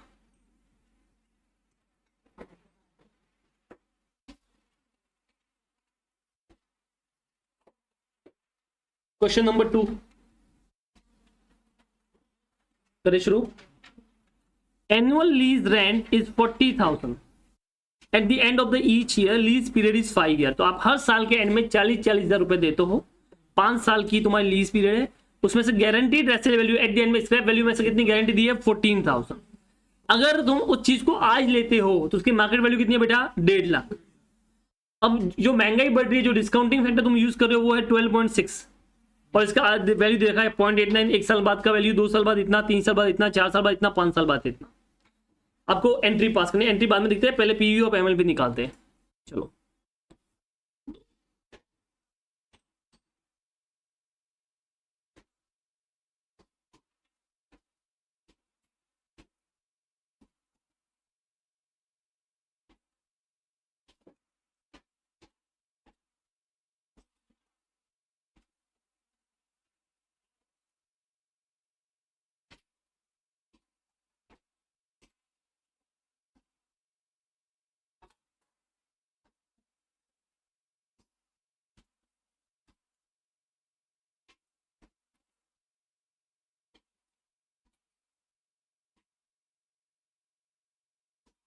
ठीक है, पीवी ऑफ एमएलपी उस प्यार से बोलते हैं present value of minimum lease payment. इसमें आप लिखोगे ईयर, कितने साल के बाद क्या क्या मिलने वाला है। यहाँ पे लिखना है लीज रेंट, यहाँ पे उसका करना है discounting at the rate of 12.60 के हिसाब से, और यहाँ पे आ जाएगा इसका अमाउंट जो भी होता है पूरा। ठीक है, पीवी ऑफ एमएलपी। चलो सबसे पहले आप लीज टर्म बोलिए, कितने साल के लीज पे ले रहे हो? 5 साल। तो 1 साल, 2 साल, 3 साल, 4 साल और 5 साल। क्या बोला, समझ में आया तुमको? अच्छा, कितना लीज लेने वाले हो? 40,000, 40,000, 40,000, 40,000, 40,000 और 40,000। बट क्या हमको सिर्फ इतना ही मिलेगा कि इससे और भी ज्यादा मिलेगा? और भी, जो उसने गारंटीड दी है 5th ईयर के एंड में, GRV गारंटीड रेसिडुअल वैल्यू, जो 5th ईयर के एंड में मिलेगी, कितना? 14,000। तो मोटा मोटी मुझे सामने वाले से कितना पैसा मिलने वाला है? तो आप देख लो, 40,000 इंटू 5 2 लाख और 14,000 एक्स्ट्रा, तो मुझे सामने वाले से लीज टर्म में 2,14,000 मिलने वाला है, बराबर है। पर ये पैसा फ्यूचर में मिलेगा। मुझे कंपैरिजन आज करना, 1.5 लाख आज का वैल्यू है, ये कंपैरिजन करना गलत होगा, तो मुझे इन पैसों का आज का वैल्यू निकालना पड़ेगा। क्या बोला, समझ में आया? जैसे अभी मान लो फॉर एग्जाम्पल, ये ध्रुव मुझे आज 100 रुपए देता है, प्रियांशु मुझे 3 साल बाद 100 रुपए देता है, तो क्या मैं दोनों को सेम मान सकता हूँ? नहीं, तुम दोनों 100 रुपए, तुम दोनों मेरे इक्वल हो, क्या सही बात है? नहीं, बराबर ना। चलो, तो अब इस डिस्काउंटिंग करनी है, डिस्काउंटिंग 12.6 से करेंगे। तो अभी डिस्काउंटिंग कैसे करते हैं वो देख लो। 1 डिवाइड बाय 12.60, तुमको 1 साल बाद का वैल्यू चाहिए तो ये 1 हो गया। 2 साल बाद का चाहिए तो 1 2 60 ऐसे होता है, तो ये हो गया। ठीक है, ये 1 साल का, 2 साल का, ऐसा 3 साल, 4 साल, 5 साल करते रहो। क्या बोला, समझ में आया तुमको? चलो तो अब कैलसी पे करोगे 1 डिवाइड बाय 0.1260, कितना आया? 0.89। पता है ये 0.89 क्या है बेटा? ये 1 रुपए का आज का वैल्यू, 1 साल बाद का, जो 1 साल बाद मिलने वाला है उसका आज का वैल्यू है। क्या बोला, समझ में आया? तो अगर तुम मुझे मैं आज तुमको 1 रुपए देता हूं, तुम मुझे 1 साल बाद 1 रुपए देते हो, तो एक्चुअली वो 1 रुपए का वैल्यू 1 रुपए होगा ही नहीं, 0.89 पैसा हो जाएगा, मतलब वैल्यू कम हो जाएगा। अब तुम मुझे 2 साल बाद देते हो तो और वैल्यू कम हो जाएगा, 0.79। 3 साल बाद देते हो 70। 4 साल बाद देते हो 0.6, क्या 622। हाँ, और 5 साल बाद देते हो 0.552, बराबर है। ये वैल्यू आप यहां से ले लेना, यहां पे क्वेश्चन में निकाल के दे रखा है। अब प्रियांशु पता है ये क्या है? ये बोलता है कि तू मुझे आज 1 रुपए दे और 5 साल बाद मुझे तो 1 रुपया वापस देगा, तो एक्चुअली में वो 5 साल बाद उसकी वैल्यू 1 रुपए थोड़ी रहेगी, कम हो जाएगी। वो कितने कम हो जाएगी? आज के 55 पैसे के बराबर हो जाएगी। इसलिए जो आज 55 पैसे में मिलता है वो 5 साल बाद 1 रुपए में मिलेगा। तो अगर मैं तुझे आज 1 रुपया दे रहा हूं तो मुझे 5 साल बाद वो 1 रुपया वापस कर रही है, तो 1 रुपया है ही नहीं, वो कम हो गई, गिर गई उसकी वैल्यू। कितनी गिर गई है? 55 पैसे के बराबर हो गई, आधी हो गई ऑलमोस्ट। क्या बोला, समझ में आया? अगर महंगाई 12.6 से बड़ी तो, अरे समझे? तो ये तो तुमने 1 रुपए की वैल्यू की है। अब तुमको मल्टीप्लाई कर दो भाई, जितना रुपया तुम्हारा होता है, तो आप 40,000 इंटू मल्टीप्लाई करो, 35,600, 31,600, 28,000, 24 8,000 चलो 22,000। अच्छा लास्ट वाले का निकाल दो, ये 50 है तो यही होगा, वैल्यू सेम रहेगा।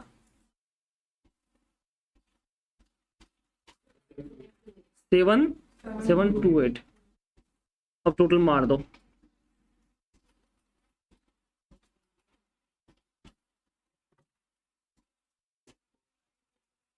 1,49,888। तो आप देखिए, जो 2,14,000 रुपए आपको मिलने वाले हैं आने वाले 5 साल में, अगर आज उसकी तू वैल्यू निकालता है तो वो 2,14,000 है ही नहीं, ठीक है? उसकी वैल्यू 1,49,888। क्या बोला, समझ आया? मतलब आज तू जो 1.5 लाख का सामान लेती है वो तुझे 5 साल में 2,14,000 में मिलेगा, तो 2,14,000 वैल्यू हुई नहीं ना उसकी। उसकी वैल्यू आज की कितने कितने बराबर हुई? 1,49,888। That is called time value of money. अब इन दोनों के बीच के डिफरेंस को बोलते हैं फाइनेंस कॉस्ट। क्या बोलते हैं इसको? मतलब इंटरेस्ट का पार्ट। अगर ये पूछा नहीं है बट बता देता हूं, दोनों के बीच के डिफरेंस को अनर फाइनेंस इनकम बोलते हैं। समझ में आया तुमको? चलो ये था पहला काम। अभी हमको ये बताना है लीज कौन सी है, ऑपरेटिंग है कि फाइनेंस है। अब अलग कंडीशन थी, 5 कंडीशन थी। ये इस क्वेश्चन में कुछ नहीं बोला, स्पेशल नेचर तो वो तो हो ही नहीं सकता, मेजोरिटी लाइफ भी नहीं पता तो वो भी नहीं हो सकता, लेसी को लास्ट में मिल भी नहीं है, कोई बोला नहीं तो वो भी नहीं हो सकता ना, लेसी के पास में ऑप्शन है ऐसा कुछ, वो भी नहीं बोला है। अब एक कंडीशन बचती है कि PV of MLP is equal to fair value of asset then the financial otherwise operating. अब मुझे बताइए, इसकी पीवी ऑफ एमएलपी है 149,888 और इसकी फेयर वैल्यू जो है, फेयर वैल्यू ऑफ असेट। अच्छा ये तुमको कंपैरिजन कब करना है? लास्ट में करना है कि स्टार्ट में करना है? स्टार्ट में, at the Inception of the lease. देखो आपको कंडीशन पढ़ी नहीं, कंडीशन पढ़ो। At the beginning of the terms लिखा था ना, इंसेप्शन मतलब बिगिनिंग। ये देखो बिगिनिंग टर्म, तो ये कंपैरिजन आपको स्टार्ट में करना है ना कि लास्ट में, बराबर है? तो आप बोल रहे हो कि आज वो असेट 1.5 लाख में मिलती है, तुम जो पैसा लेने वाले हो वो 2,14,000 है, बट 2,14,000 तो कंपैरिजन हो ही नहीं सकता, वो फ्यूचर का है, तो उसी के आज की वैल्यू निकाल दी, दैट इज 1,49,888। तो इसका मतलब क्या मुझे बताओ, क्या तुमने इसके ऑलमोस्ट वैल्यू को कवर किया कि नहीं किया? आज के वैल्यू को ही। हाँ तो बताओ ये लीज कौन सी होती है? Finance lease.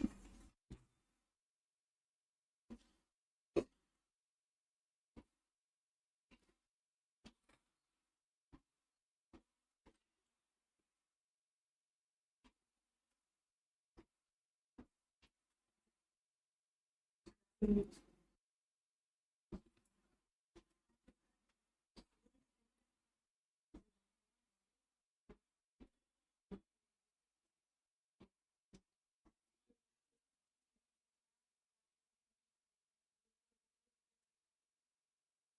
है, since PV of MLP is equal to fair value of asset, ठीक है, ऑलमोस्ट इक्वल टू या सब्सटेंशियल इक्वल भी लिख सकते हो, almost equal to the fair value of asset, hence lease is finance lease. Almost देख लो कितना, ऑलमोस्ट 1.5 लाख के आसपास हो गया है, तो 150 रुपए का फर्क है, मतलब मोर देन 90, एक तरह से मोर देन 90% का फर्क, तो बात खत्म हो गई। क्या बोला, समझ में आया? अब हमको पूछा है एंट्री, क्या पूछा है सॉरी, अब एंट्री पूछा है, पर एंट्री किसकी बुक्स में पूछा है वो भी इंपॉर्टेंट है। हाँ,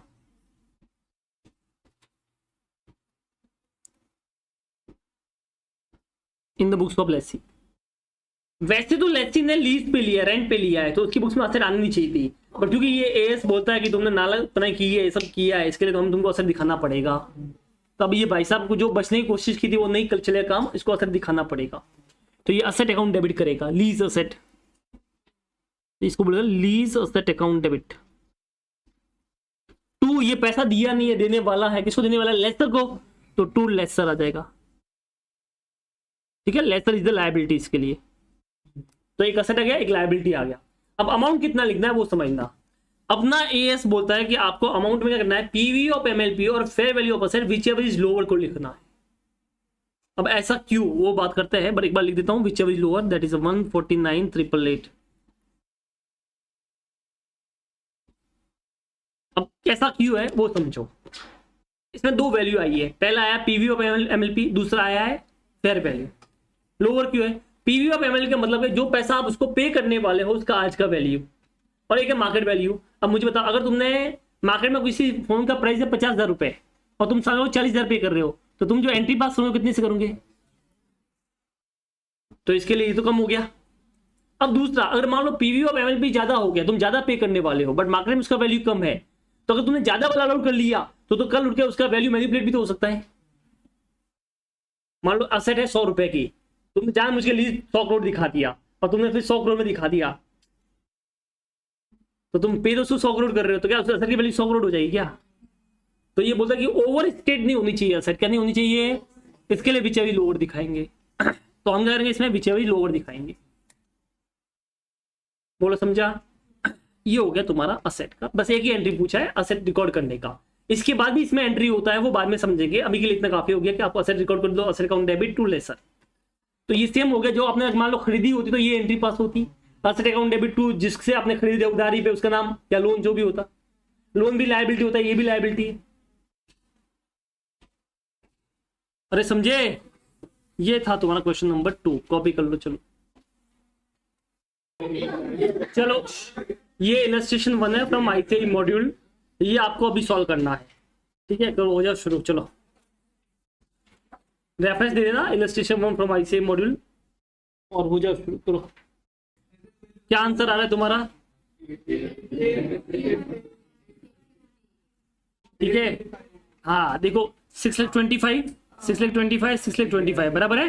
फोर्थ ईयर में 6,25,000 तो है ही है, प्लस क्योंकि इसने लायबिलिटी का पूछा है, लेसी का पूछा है, तो सिर्फ गारंटीड रेसिडुअल वैल्यू लेना है। क्या है गारंटीड रेसिडुअल वैल्यू, देखो इसका 1,25,000, ये 1,25,000 की देगी, तो इससे 7.5 लगा गया, बराबर है। अब क्योंकि ये फोर्थ ईयर में इन लोगों ने मिक्स कर लिया है, पर जरूरी नहीं मिक्स करना, पर भी लिख सकते हो, तो इसके हिसाब से तुम्हारा वैल्यू है 18,55,870। अब इसका जो फेयर वैल्यू है वो है बेटा 20 लाख, तो ऑलमोस्ट 90% से ज्यादा कवर कर लिया है। तो ये कौन सी लीज होगी, फाइनेंस लीज। ठीक है, ये रहा। तो अब लायबिलिटी के रूप में एंट्री पास करें, asset account debit to lessor liability, कितना आएगा 18,55,850। जो वैल्यू दिया हुआ उसका क्या पूछता, क्या वो तो स्क्रैप वैल्यू है, कुछ यूज नहीं है। अगर ये लेस उसका पूछता, लेसर का पूछता तो हम लेते, इसी में लेक्सी का नहीं पूछते, किसका पूछते हैं, लेसर का पूछते ना, तो करते ना, तो नीचे अलग से लिखते ना। ये गारंटी को इसमें से इतना गारंटीड हो गया, तो बच्चा वो क्या हो गया, तो उसमें तो वो लेंगे ना, पूरा लेंगे ना, गारंटी प्लस अनगारंटी दोनों लेते हैं।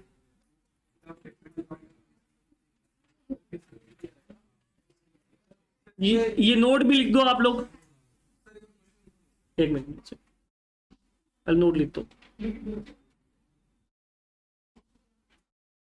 ठीक है। तो इसके हिसाब से ये सम हो गया अपना, एक प्रैक्टिस भी होगी तुम्हारी और तुमको थोड़ा बहुत समझ में भी आ गया, बराबर है। आगे बढ़ते हैं, आगे क्या करना है देख लेते हैं। कई बार हमको ये डिस्काउंटिंग की रेट है ना, ये दे रखी नहीं होती है। आपने जो डिस्काउंटिंग की रेट ली, कितनी ली इस क्वेश्चन में? 15%, ठीक है। कई बार ये रेट जो है ना वो दे रखी नहीं होती है, तो अपने को वो रेट निकालनी पड़ सकती है। क्या करनी पड़ती है बेटा? निकालनी पड़ सकती है। अब वो कैसे निकालेंगे वो एक बार हम समझ रहे हैं, ठीक है। इम्प्लिसिट रेट, हाँ, वो देखने में अपन शॉर्ट में अपन डिस्काउंटिंग करे ना इसके लिए, बट ये इम्प्लिसिट रेट कई बार दे रखी होती है, कई बार नहीं दे रखी होती, तो हमको निकालनी पड़ सकती है। तो निकाल सकते हैं। इसमें कैसे निकाल सकते हैं? ट्रायल एंड एरर मेथड से। ये आपने एफएम में पढ़ा होगा कि नहीं पढ़ा? पढ़ा है, क्वेश्चन में पढ़ा है। दो रेट लेके करते हैं अपन, पढ़ा कि नहीं पढ़ा है? जैसे देखो यहाँ पे annual lease rent is 50,000, lease period is 5 year, guaranteed value 25,000, unguaranteed value 15,000, तो मोटा मोटी स्क्रैप वैल्यू हो गया 40,000, बराबर ना। फेयर वैल्यू आपकी स्टार्टिंग में थी 2 लाख। इंटरेस्ट रेट आपको निकालनी है। अब कैसे निकालेंगे?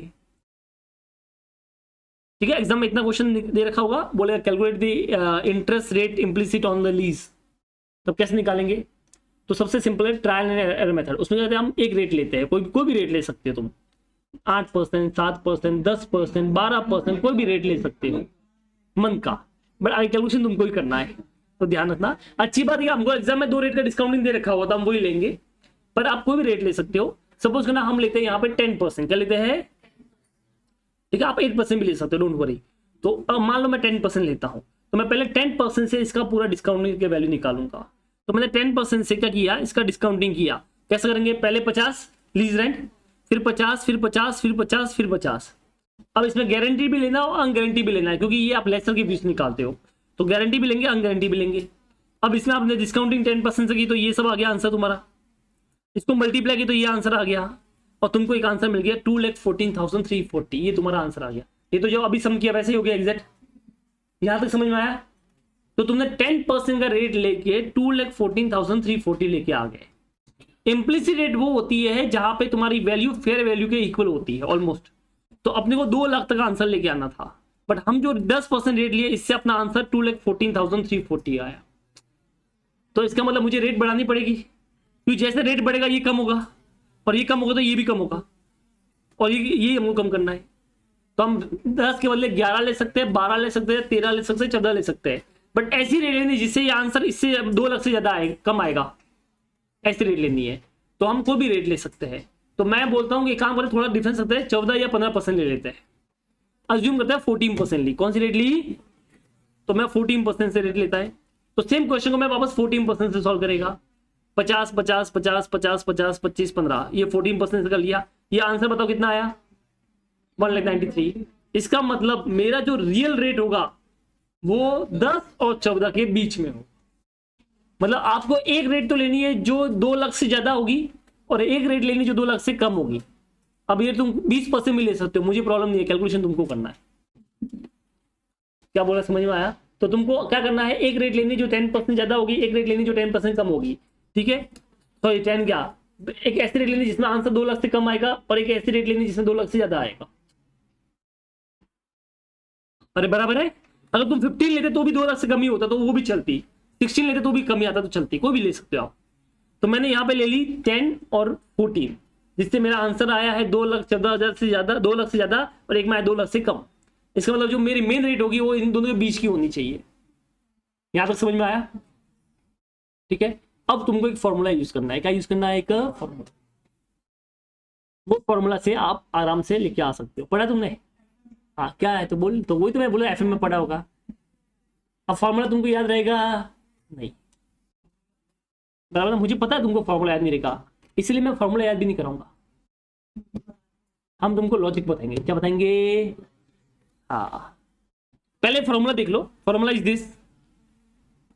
आपको लेनी है जो रेट आपने पहले ली, बराबर है, मतलब आपने स्टार्ट 10% किया तो 10% आपने जो फर्स्ट रेट ली वो ले ली, plus difference of rate 14 minus 10 divide by difference of amount that is 2,14,340 minus 192 360 into जो आपका डिफरेंस आया था 10% से उसका और 2 लाख का बीच का डिफरेंस, ऐसा तब जाके ये आंसर आता है।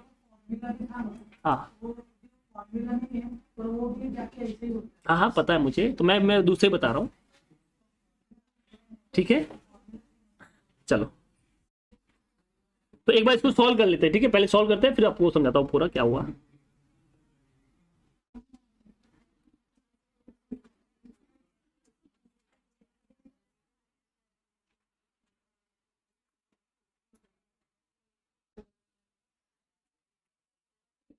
ईयर, लीज रेंट,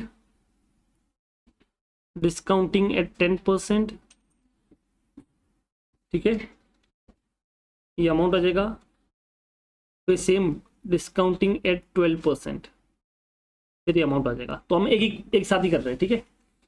ईयर 1 2 3 4 5 5 5 ये गारंटीड रेसिडुअल वैल्यू और ये अनगारंटीड भी आ गया। चलो क्या लीज रेंट था बेटा? 50,000 50,000 50,000 50,000 50,000 25,000 एंड 15,000। अब हमको करना है डिस्काउंट है 10% के हिसाब से। 10% से लूंगे तो तुमको पता है क्या आता है, ये रहा 0.909 826 620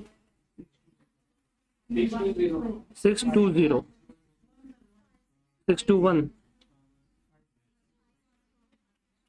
अरे बस इतना ही ना, 5 साल ही तो है, ठीक है। चलो अभी मल्टीप्लाई करो भैया, ठीक है, एक मिनट, ये तुम्हारा पीवी आ गया 45 450 41 300 550 34 150। बोल बोल बोल, आप बोल, अरे बोलो, देख के बोल, चलेगा। 31 0 050, जल्दी बोल, देख के भी इतना टाइम लेगा। 15,525 9,000 9,14,000। शाबाश बराबर है। अब तुमको पता चला 2,14,000 आया है, पर हमको एक्चुअली में 2 लाख चाहिए था, जहां पे इम्प्लिसिट मतलब जहां पे आपका फेयर वैल्यू के बराबर पीवी और एमएलपी होता है। तो अभी हमको रेट कम करनी पड़ेगी, रेट बढ़ाऊंगा तो रेट बढ़ेगा तो ये अमाउंट कम होगा डिस्काउंटिंग वाला, तो और ये फाइनल आंसर भी कम हो जाएगा। तो अभी हम ले रहे हैं दूसरी रेट से, तो हम 14% ले रहे हैं, बराबर है। चल फटाफट देख के बोल, 0.877 कितना? हाँ वो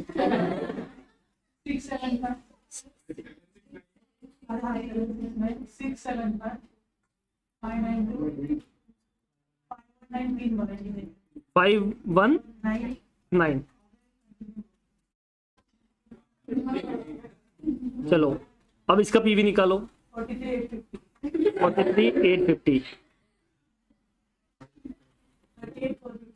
38,450 33 हाँ 29 हाँ 25,950 12,9 हाँ 77,85 192,360। तो आप देख सकते हो ये अमाउंट कम हो गया, हर अमाउंट भी कम हुआ है बट ये भी कम हुआ है, बराबर ना। अब समझना कैसे करना है, बराबर है। अब पहले इंस्टीट्यूट का जो फॉर्मूला वो देख लेते हैं कि आपने शुरुआत 10% से की थी, कितने से की थी? अब इसमें ऐसा कि आपने 14% माइनस 10% जो तुम्हारा रेट का डिफरेंस था वो ले लिया, बराबर ना। ये देखो ये रेट का डिफरेंस ले लिया, इसके डिफरेंस में आपने अमाउंट का डिफरेंस ले लिया सामने, तो 214,340 माइनस 192,360 इंटू आपने जो शुरुआत किया 214,340 से, वो गाड़ी एक्चुअली में 2 लाख पे रुकनी चाहिए थी, पर तुम आगे लेके चले गए, बराबर ना। तो ये अगर सॉल्व करोगे तो you will get the final answer 12.61 या 60%। ये था आम जिंदगी। अभी तुम पढ़ोगे मेंटोस जिंदगी, बराबर है। समझो, आपको पता है मैंने शुरुआत 10% से की है, और जो डिफरेंस होगी वो 10% से, जो रेट होगी वो 10% से ज्यादा होगी, बट 14% से कम होगी, तो कंफर्म है। तो इसका मतलब 10% प्लस समथिंग कुछ होगा। तो हमने 10% किया, प्लस समथिंग कुछ करना है। अब ये प्लस समथिंग कैसे निकालेंगे वो समझा रहा हूं। क्या बोला, समझ में आया? चलो प्लस समथिंग समझ लो। डिफरेंस ऑफ रेट और डिफरेंस ऑफ अमाउंट को लिख रहा हूं।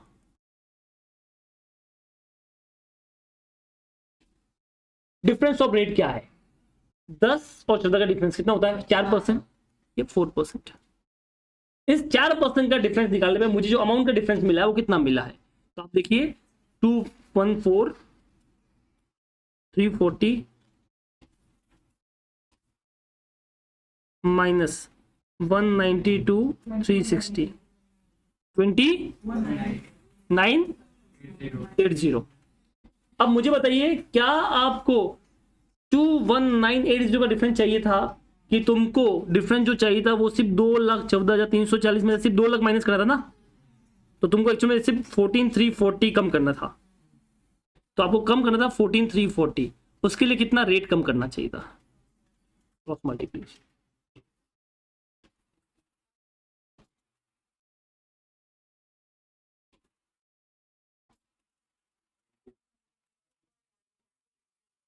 कितना?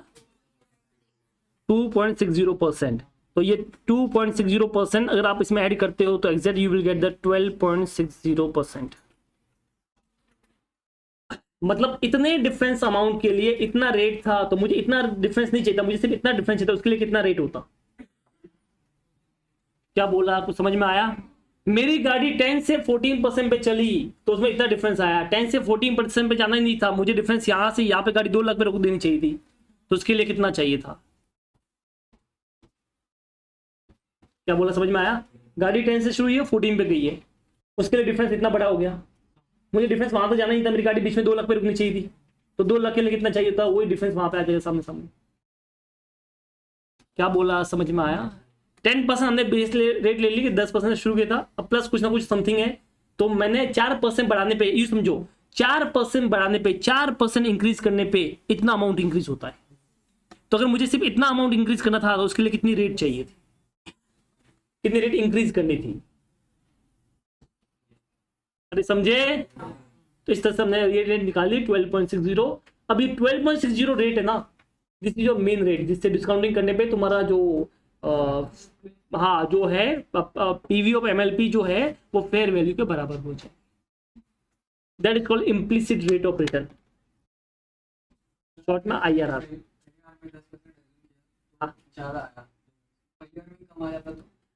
तो और कम कर, अज्यूम करा ना, तो और 5% 6% कर, एक ज्यादा चाहिए एक कम चाहिए, बस ये रूल है। हाँ हाँ, मतलब ऐसा कि एक अमाउंट ज्यादा चाहिए एक कम चाहिए, बस ये ध्यान रखना है। नहीं होगी तो ऐसा लेना, डायरेक्ट डिफरेंस वाला बीच वाला ले, 10 और 15 ही ले, 10 से 14 ले, ऐसा ले ले। हाँ, अब तो कॉमन सेंस लगाएंगे अपन थोड़ा सा, कि जैसे मान लो तुमने पहले किया तो तेरा आंसर आया, जैसे तुमने ये सिर्फ किया तो तेरा आंसर 2,14 आ गया, तो तुझे 14 जगह कम करना है, तो 14 जगह रेट कितनी कम करेगा? 4% कर ले, 5% कम कर ले। अगर तू 15% से भी करता तो तेरा आंसर इसके बाद यही आता, तो 20% से करता तो भी तेरा आंसर यही आता। मोस्टली केस में अपने को एग्जाम में 2 रेट दे रखी होगी डिस्काउंटिंग की हुई वैल्यू, तो अपने लिए बढ़िया है। नहीं दे रखी तो भी हम निकाल सकते हैं, समझे? जैसे कि अपना क्वेश्चन है इस बुक में, ये रहा सेम टाइप का क्वेश्चन है, वो जो तुम करोगे, डोंट वरी, बराबर है। तुम्हारे लिए मैं रखता हूँ ना कुछ तो, ये रही, ये देख लो, बराबर ना। तो इसमें कैसे 10 और 14 दे रखा है, तो हमको भी वही 10 और 14 अज्यूम करने का है, ठीक है। पहले आप ये कॉपी कर लो जो अपन ने किया अभी, ये वाला क्या क्या है? वो फाइनल आंसर ये वाला ना, हाँ कर लो, अब उनसे तो उनको तो रेट से मतलब है ना। अरे ये भी तो वही है, तो ध्यान से देखती तो समझ में आएगा। तो हमने वही किया, हमने 10% लिया है, देख इससे फॉर्मूला लिख सकती है, 10% हमने लिखा, उसके बाद हमने क्या किया, ये डिफरेंस लिया 4% जैसे 14 - 10, उसके डिवाइड में क्या किया अपन ने, रेट का डिफरेंस किया और मल्टीप्लाई में ये कर लिया, बोली कर बस। वो समझने में इजी रहता है कि ऐसा इतना परसेंट करने पे ये हो गया ऐसा। उससे इससे फॉर्मूला भी बना सकते हो, वही वाला सेम आईसीआई वाला फॉर्मूला। हाँ ये लिखो आप, एग्जाम्पल लिख दो, ऐसा एग्जाम्पल लिख दो, पेज नंबर रेफरेंस दे दो, लिखो आप page example number 1 page number 5.150 of ICI module, ऐसे लिखो example number 1 page number 5.150 of ICI module, ठीक है। हाँ उसका एग्जाम्पल तो है ही है, आंसर में आप ये लिख सकते हो गया तुम्हारा। कितना आंसर आया? 12.61 बराबर है, मतलब इसको भी अपने 10-14 से किया तो ऑलमोस्ट वही आंसर आ रहा है। तो क्वेश्चन नंबर 3 आपने कर लिया, बराबर है। अभी सुनो मेरी बात, अभी तुमको इसमें निकालना है पीवी ऑफ एमएलपी। क्या निकालना है? पूछा नहीं है, इतना ही पूछा था, बट एक्स्ट्रा चीज कर रहे हैं अपन। अभी आप निकालोगे इसमें पीवी ऑफ एमएलपी। अब पीवी ऑफ एमएलपी के लिए कौन सी रेट लोगे? 12.61%। तो 12.61% से आप जल्दी से पीवी ऑफ एमएलपी निकाल दीजिए, चलो।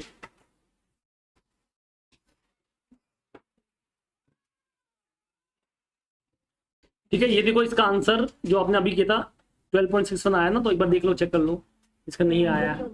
जिसका गड़बड़ हुआ वो देख सकता है कि आपने पहले 10% से डिस्काउंटिंग किया तो 3,42,944 आया, फिर आपने 14% से किया तो 3,07,776 आया, फिर आपने इन दोनों का बीच का वो डिफरेंस निकाल के 12.61% से कर लिया फॉर्मूला यूज करके, बराबर ना।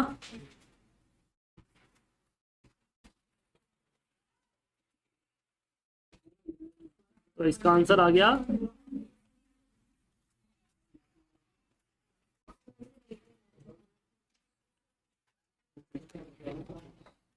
12.61%। ठीक है,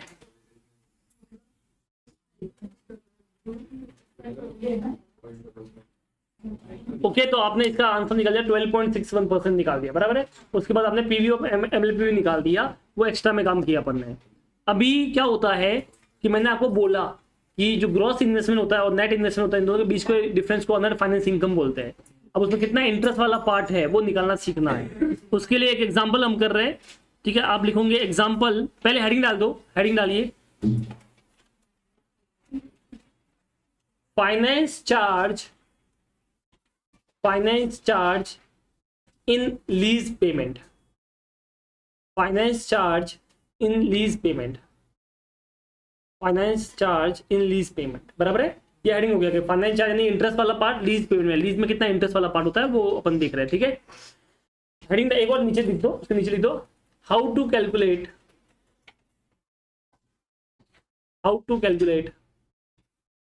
इंटरेस्ट पार्ट, ठीक है, ब्रैकेट में finance charge, how to calculate interest part, that is bracket में लिखना finance charge in lease payment,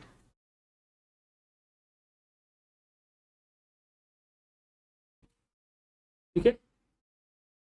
तो इसको अपन एक एग्जांपल से समझ लेते हैं, ठीक है। We will understand from this following example. तो ये कॉपी करो, पहले क्वेश्चन कॉपी करो। क्वेश्चन एक्चुअली आप लिखना एग्जांपल, ठीक है। आप लिखो एग्जांपल, ये कॉपी कर लो। क्या हुआ, क्या बोलता है ये क्वेश्चन? देखो, एक मशीन है, उसकी फेयर वैल्यू है 7 लाख रुपए, इकोनॉमिक लाइफ उसकी 3 साल है, हर साल के एंड में 3-3 लाख पे करेगा, उसे गारंटीड रेसिडुअल वैल्यू 22,000 है, बराबर है। जबकि लेसर के हिसाब से 15,000 है, उससे कोई फर्क नहीं पड़ता, 22,000 की गारंटी दी है, वो अपने को इंपॉर्टेंट है। इम्प्लिसिट रेट रिटर्न कितनी है बेटा? 15%। तो आपको सबसे पहले तो इसका वैल्यू ऑफ मशीन निकालनी है। वैल्यू ऑफ मशीन तो हमको पता है, पीवी ऑफ एमएलपी और fair value which ever is lower, तो पहले तो वो निकाल देते हैं, ठीक है। तो सबसे पहले तो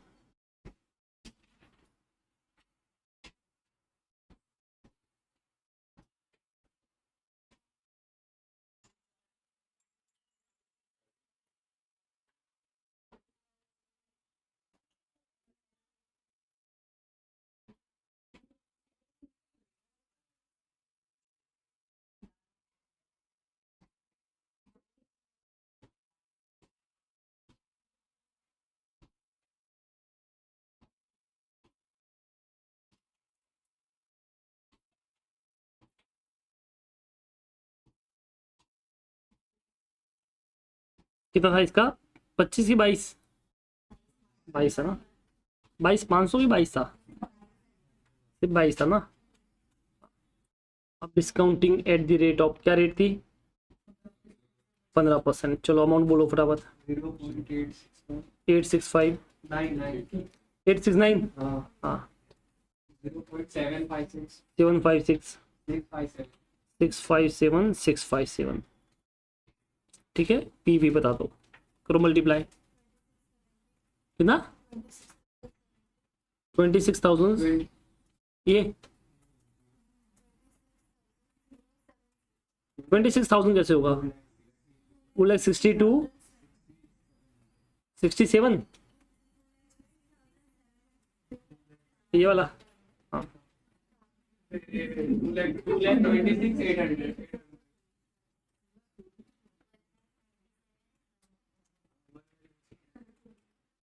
14,4.1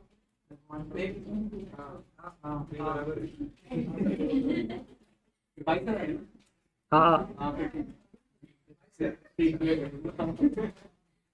मतलब कितना आया? 699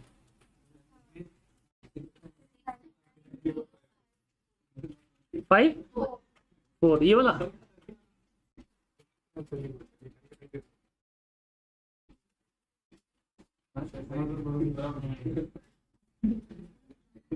हाँ 699,054 बराबर ना?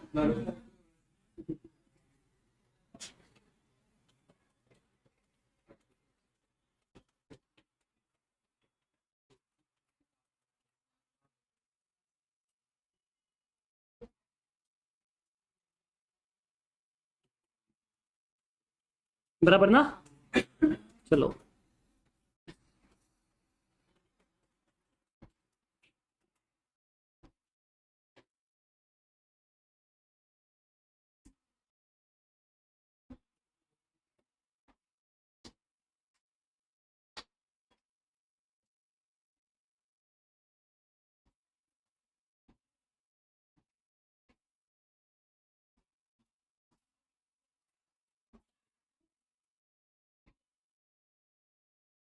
ठीक है, हमने एक नोट लिख दिया।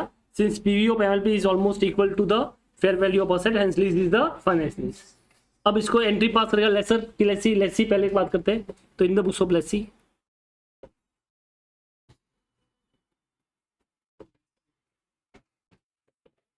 Asset account debit. क्या नाम था असेट? नाम है कि ऐसे ही है? मशीन है तो machine account debit to lessor बराबर ना? 699,054 699,054 ये इसका पार्ट 1 हो गया। पार्ट 1 जिसमें अपन को पीवी ऑफ एमएलपी निकालना था और एंट्री पास करनी थी। दूसरा इसमें आपको फाइनेंस चार्ज निकालना है, इंटरेस्ट वाला पार्ट निकालना है। क्योंकि अब लॉजिकली कितना पे कर रहे हो आप मुझे बताइए? क्या आप लॉजिकली इतना ही पे कर रहे हो, ज्यादा पे कर रहे हो? ज्यादा। आप 3 3 6 और 3 9,22,000 पे कर रहे हो, जबकि उसकी आज की वैल्यू 6,99,054 है। तो इसका मतलब जो डिफरेंस वाला पार्ट हो गया वो इंटरेस्ट हो गया। बट किस ईएमआई में कितना इंटरेस्ट वो कैसे निकालेंगे? क्या बोला, समझ में आया? टोटल इंटरेस्ट तो मिल गया तुमको, बट किस ईएमआई में कितना? क्योंकि आपको एंट्री ईयर वाइज पास करनी है। अब प्रॉब्लम क्या होती है कि देखो आपने ये तो लिख दिया machine account debit to lessor, but जब lessor account debit to bank करोगे तो आप 3 लाख करने वाले हो एक साल का, दूसरे साल 3 लाख, तीसरे साल 3 लाख और फिर 22 एक्स्ट्रा। क्या बोला, समझ में आया? तो वो 9,22,000 पे करने वाले हो, बट आपने लेसर को क्रेडिट किया है 6,99,054 से, तो बचे वो इंटरेस्ट हो गया, तो वो इंटरेस्ट ड्यू भी तो करना पड़ेगा। अब वो इंटरेस्ट कितना निकालेंगे, कैसे निकालेंगे, कौन सी ईएमआई में कितना इंटरेस्ट है वो निकालना है। तो इसको आपको ऐसे सोचना है कि जैसे मैंने आपको एक लोन दिया है, क्या दिया आपको? एक बराबर है 6,99,054 रुपीज का मैंने लोन दिया है। अब तुम मुझे वापस करोगे, बट मैं ईएमआई में लूंगा और विद इंटरेस्ट लूंगा। तब मैं विद ईएमआई लेने वाला, तो मैंने बोला 3 लाख की 3 ईएमआई और लास्ट में 22,000 रुपए, इतना तो मुझे रीपे करना। तो इसको कैसे एंट्री वाइज करेंगे वो सीख रहे हैं। यहां तक क्लियर है? चलो एंट्री समझ लेते हैं। ये पहली एंट्री होगी, ये एट द टाइम ऑफ जब आपका लीज होगा फर्स्ट ईयर के स्टार्ट में होगी। ये at the beginning of the year नहीं, फर्स्ट स्टार्ट में एंट्री होगी, ये स्टार्ट में होगी। फिर ईयर एंड होगा, ईयर एंड पे क्या एंट्री पास होगी, आपको इंटरेस्ट आपके लिए नुकसान हो गया तो इंटरेस्ट अकाउंट डेबिट यानी finance charge account debit, interest यानी फाइनेंस चार्ज अकाउंट डेबिट। टू आपको ये पैसा किसको देना है, लेसर को देना है, तो टू लेसर अकाउंट, ये इंटरेस्ट ड्यू करना है। तो आपने दो चीज ड्यू की, एक तो तुम्हारा पहला पूरा अमाउंट ड्यू कर लिया, फिर इंटरेस्ट भी ड्यू कर लिया। अब इसमें से कुछ पार्ट आप इसको पे करने वाले हो ईयर एंड में, तो lessor account debit to bank. But ये पे होगा 3 लाख ही होगा, कितना पे होगा, बराबर है, अगले साल में और 3 लाख, अगले साल में और 3 लाख, और लास्ट में 22,000। इस तरह से टोटल पेमेंट तुम्हारा हो जाएगा। तब तुमको बस वो इंटरेस्ट वाला पार्ट इसमें एक्स्ट्रा ऐड करना है हर साल। अब कैसे ऐड करना वो देख लेते, कॉपी में बोलूँगा तब करना। तो हमको क्या करना है, सबसे पहले इतने से अपने को इंटरेस्ट निकालना पड़ेगा। क्या निकालना पड़ेगा बेटा, अब वो इंटरेस्ट कैसे निकालेंगे वो देख लेते हैं एक बार। उसके लिए मैं एक टेबल बनाऊंगा, मतलब पता है मैं तुम्हें क्या सिखा रहा हूं कि सुनना, तुम मेरे पास आए, तुमने मेरे पास से एक कार ले ली, उस कार की वैल्यू है 6,99,054। मैंने बोला ईएमआई में पे कर, हर साल की ईएमआई होगी 3-3 लाख, पहले साल में 3 लाख, दूसरे साल में 3 लाख, तीसरे साल में 3,22,000 विथ वो इसके जो भी होगा। तो अब तुमको हर साल का इंटरेस्ट कितना हुआ वो निकालना है। कैसे निकालेंगे इंटरेस्ट, बचपन में कभी हायर परचेज नाम का चैप्टर पढ़ा होगा, पढ़ा है तो अच्छी बात, नहीं पढ़ा आज पढ़ लो। 3 साल है, फर्स्ट, सेकेंड एंड थर्ड, बराबर है। सबसे पहले होता है ओपनिंग बैलेंस, जैसे मैं लोन दे रहा हूं तो सबसे पहले हमेशा ओपनिंग से बात करते हैं। इसके ऊपर इंटरेस्ट लगता है, क्या लगता है इसके ऊपर, बट क्योंकि मैं ईएमआई यहाँ पे पे कर रहा हूँ एवरी ईयर, अभी से पे कर रहा हूँ, तो ईएमआई का पैसा माइनस हो जाएगा यहाँ पे, तो ऑटोमेटिक मेरे पास क्लोजिंग बैलेंस बच जाएगा। ये एस 50 में किया था, बट वहां पे थोड़ा उल्टा किया था, क्योंकि वहां पे हर साल अपन पे करने वाले वो लास्ट में पे करना था, तो वो सिस्टम थोड़ा अलग था। बाकी रियल लाइफ में इस तरह से होता है। अब बताओ फर्स्ट ईयर के मैं ईएमआई कब ड्यू करूंगा, पहले तो ओपनिंग में कुछ होगा ही नहीं, कुछ भी नहीं,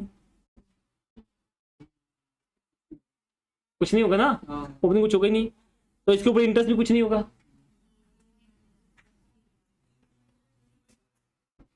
क्या होगा, इंटरेस्ट कब ड्यू होता है मुझे बताओ,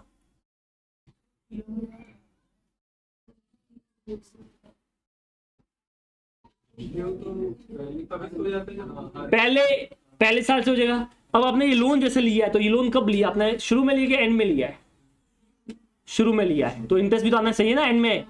हाँ, तो फिर देखो,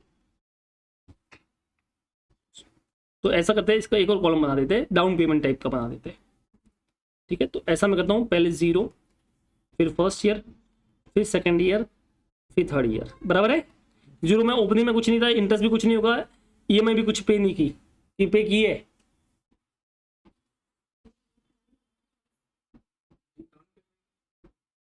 कैसे करेंगे। हायर परचेज पढ़ा कि नहीं पढ़ा तुमने, हायर परचेज चैप्टर पढ़ा कभी नहीं, कॉलेज में नहीं है क्या तुम्हारा, होगा ना कॉलेज में, शाबाश। चलो देखो मैं बता देता हूँ इसमें किस तरह से होता है तुम्हारा, वह पूरा समझ लो। मैंने क्या बोला है, एक तरह से आप ऐसे मानिए, आप ऐसे मानिए कि मैंने आपको 6,99,000 जगह लोन दिया, बराबर है। तो पहले साल के एंड में तो इंटरेस्ट उस पूरे पे लगेगा ना बेटा। अगर मैंने आपको 6,99,000 लोन दिया है, पहला साल खत्म हुआ है, तो क्या इंटरेस्ट किस पे लगेगा, पूरे पे लगेगा। हाँ देखो यहाँ पे सबसे पहले ओपनिंग बैलेंस मान लेते हैं, ओपनिंग बैलेंस या आपने जो भी लोन दिया है वो सेम डेट होगी, तो 6,99,054 हो गया, ये पहला हो गया। अब इसके ऊपर पूरे ऊपर इंटरेस्ट आएगा, क्या आएगा बेटा, इंटरेस्ट। ठीक है, कितना इंटरेस्ट आएगा बताओ, तो एट द रेट ऑफ, तुमको इंटरेस्ट लेना सेम रेट से जो अभी आपने डिस्काउंटिंग किया 15% से, करो कितना होता है 104,858। अब मैं कितना पैसा तुम्हारे मांग रहा हूँ, 6,99,054 प्लस 1 लाख रुपया और मांग रहा हूँ, तो मैं तुम्हारे पास से इतने पैसे मांग रहा हूँ, करो कितना पैसा हो गया 8,09,12, इतना पैसा मांग रहा हूं। पर क्या आपने फर्स्ट ईयर के एंड में कुछ ईएमआई पे किया पहला ईएमआई, तो माइनस कर लेते ईएमआई 3 लाख रुपए। बताओ अभी क्लोजिंग कितना बच गया? 503912, ये हो गया क्लोजिंग बैलेंस। तो पहले साल के एंड में ये हाल होगा, ये फर्स्ट ईयर। अब सेकेंड ईयर ले लेते हैं, ये बन गया ओपनिंग। अब इसके ऊपर 15% का इंटरेस्ट तुमको करना पड़ेगा, 75,587। तो अब बताओ कितना पैसा मांग रहा हूं मैं तुम्हारे? कितना? 59, वापस बोलो।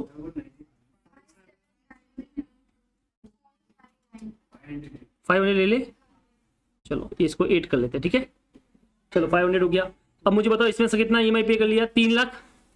बताओ कितना बैलेंस बच गया? 279,500, 279,500 बराबर है। चलो अभी इसके ऊपर इंटरेस्ट आएगा 15%, 41925, ये वाला आ गया 2425 बराबर है। लास्ट में तुम्हारा 3,22,000 था ना, तो दिस सम लिटिल बैलेंस, थोड़ा सा बैलेंस बच गया है, तो इसको अपन इंटरेस्ट में एडजस्ट कर सकते हैं। मैंने बोला था लास्ट में अगर होता है तो अब उसको इंटरेस्ट में एडजस्ट कर लेना, बराबर ना, ऐसा। तो इसको इंटरेस्ट में एडजस्ट कर लेते हैं। तो इन दोनों के बीच का डिफरेंस को बता दो कितना होता है? 3,22,000 और 3,79,500 के बीच का डिफरेंस को बता दो। 42,500, ये वाला अपना इंटरेस्ट। तो सीधी बात, जैसे आप ईएमआई पे करोगे वैसे वैसे इंटरेस्ट कम होता जाएगा। तो देख लो इंटरेस्ट क्या हो रहा है यहाँ पे, कम डिक्रीज होते जा रहा है।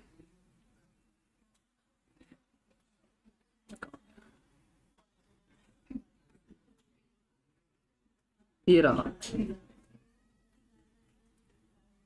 ठीक है। पहला इंटरेस्ट आया 1,04,858, अपना कितना था बेटा? 1,04,858। दूसरा था 75,588, 75,588।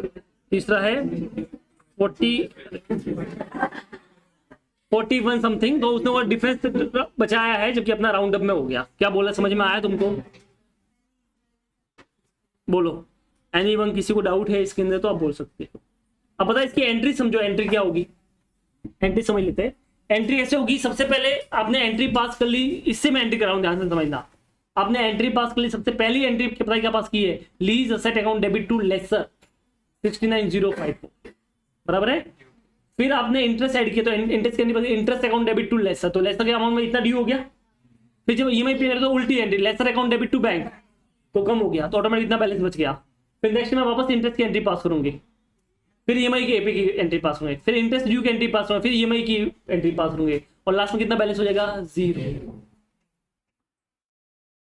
तो जो आपने लायबिलिटी में बुक किया था वो 3 साल बाद कितना हो जाएगा? 0। अब मुझे बताओ मेरे ईएमआई के अंदर मुझे फाइनेंस चार्ज मिला कि नहीं मिला? मिल गया। तो 3 लाख की ईएमआई में, पहली 3 लाख की जो ईएमआई थी उसके अंदर मेरा 1,04,858 का इंटरेस्ट कॉस्ट था। दूसरी वाले में 75,588 का था, और तीसरी वाले में 42,500 का इंटरेस्ट था। वे समझे? ये था मेरा इंटरेस्ट वाला पार्ट, इसे बोलते हैं फाइनेंस चार्ज। क्या बोलते हैं इसको? ठीक है। इसको, अरे वाह, इसको मैं थोड़ा इस तरह से भी प्रेजेंट कर सकता था। क्या हुआ रे?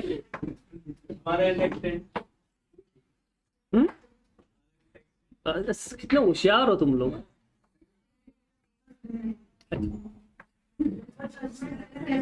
देखो सबसे पहले इसमें लोन की बात करते हैं, ठीक है। तो आप लोन लिया एक तरह से, तो asset purchase that is a loan taken, बराबर है। कितना लोन लिया? 699,054। अब ये लोन कैसे बढ़ेगा? इंटरेस्ट चार्ज होने पे बढ़ेगा, ईएमआई पे करने पे कम होता है, ऐसे होता है ना। तो पहले साल के स्टार्ट में आप इंटरेस्ट इसके ऊपर ऐड कर लेना, 15%, तो वही तुम्हारा इंटरेस्ट आएगा 104,858 बराबर ना। अब मैंने क्या बोला, ईएमआई पे करने पे ये कम हो जाता है, तो आपका इंटरेस्ट टोटल इतना हो गया। अगर आप देखोगे तो फर्स्ट सेकेंड में 803,912। अब आपने ईएमआई पे की तो रिलीज रेंट पेड 3 लाख, तो ये कम हो गया, तो वही 503,912 बराबर है। ये क्लोजिंग बैलेंस बच गया फर्स्ट ईयर में। अब नेक्स्ट ईयर में ये ओपनिंग बनेगा, अब वापस इसके ऊपर इंटरेस्ट चार्ज होगा, तो ये हो गया इंटरेस्ट एट द रेट 15%। तो इसके ऊपर इंटरेस्ट ऐड हो गया, कितना ऐड हो गया 75,588। अब ये अमाउंट बढ़ गया, अब ये अमाउंट सामने वाला कितना मांग रहा है 579,500। फिर आपने ईएमआई पे की तो सेकेंड ईयर की ईएमआई पे करने में कम हो गया लोन का अमाउंट 3 लाख से, तो अब ईयर एंड में अपने पास 279,500 का वैल्यू बच गया, ये क्लोजिंग वैल्यू। थर्ड ईयर में वापस इसके ऊपर इंटरेस्ट आएगा, इंटरेस्ट एट 15%, कितना 42,500, तो ये अमाउंट हो गया 3,22,000। अब थर्ड ईयर में 3 लाख प्लस 22,000, तो एक्चुअली में हमारी ईएमआई 3,22,000 की होगी ना, तो हमने हाँ पूरा का पूरा जो ईएमआई था वो पे कर लिया, लीज रेंट पे कर लिया 3,22,000, जिससे बताओ मेरा लोन का अमाउंट कितना हो जाएगा 0, और खेल खत्म।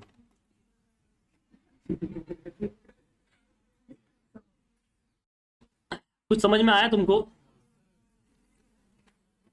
ठीक है, चलो कॉपी करो। कितने बजे लेक्चर था? तुम्हारी अगली ट्रेन कब की है? बस सुबह 6 बजे तक।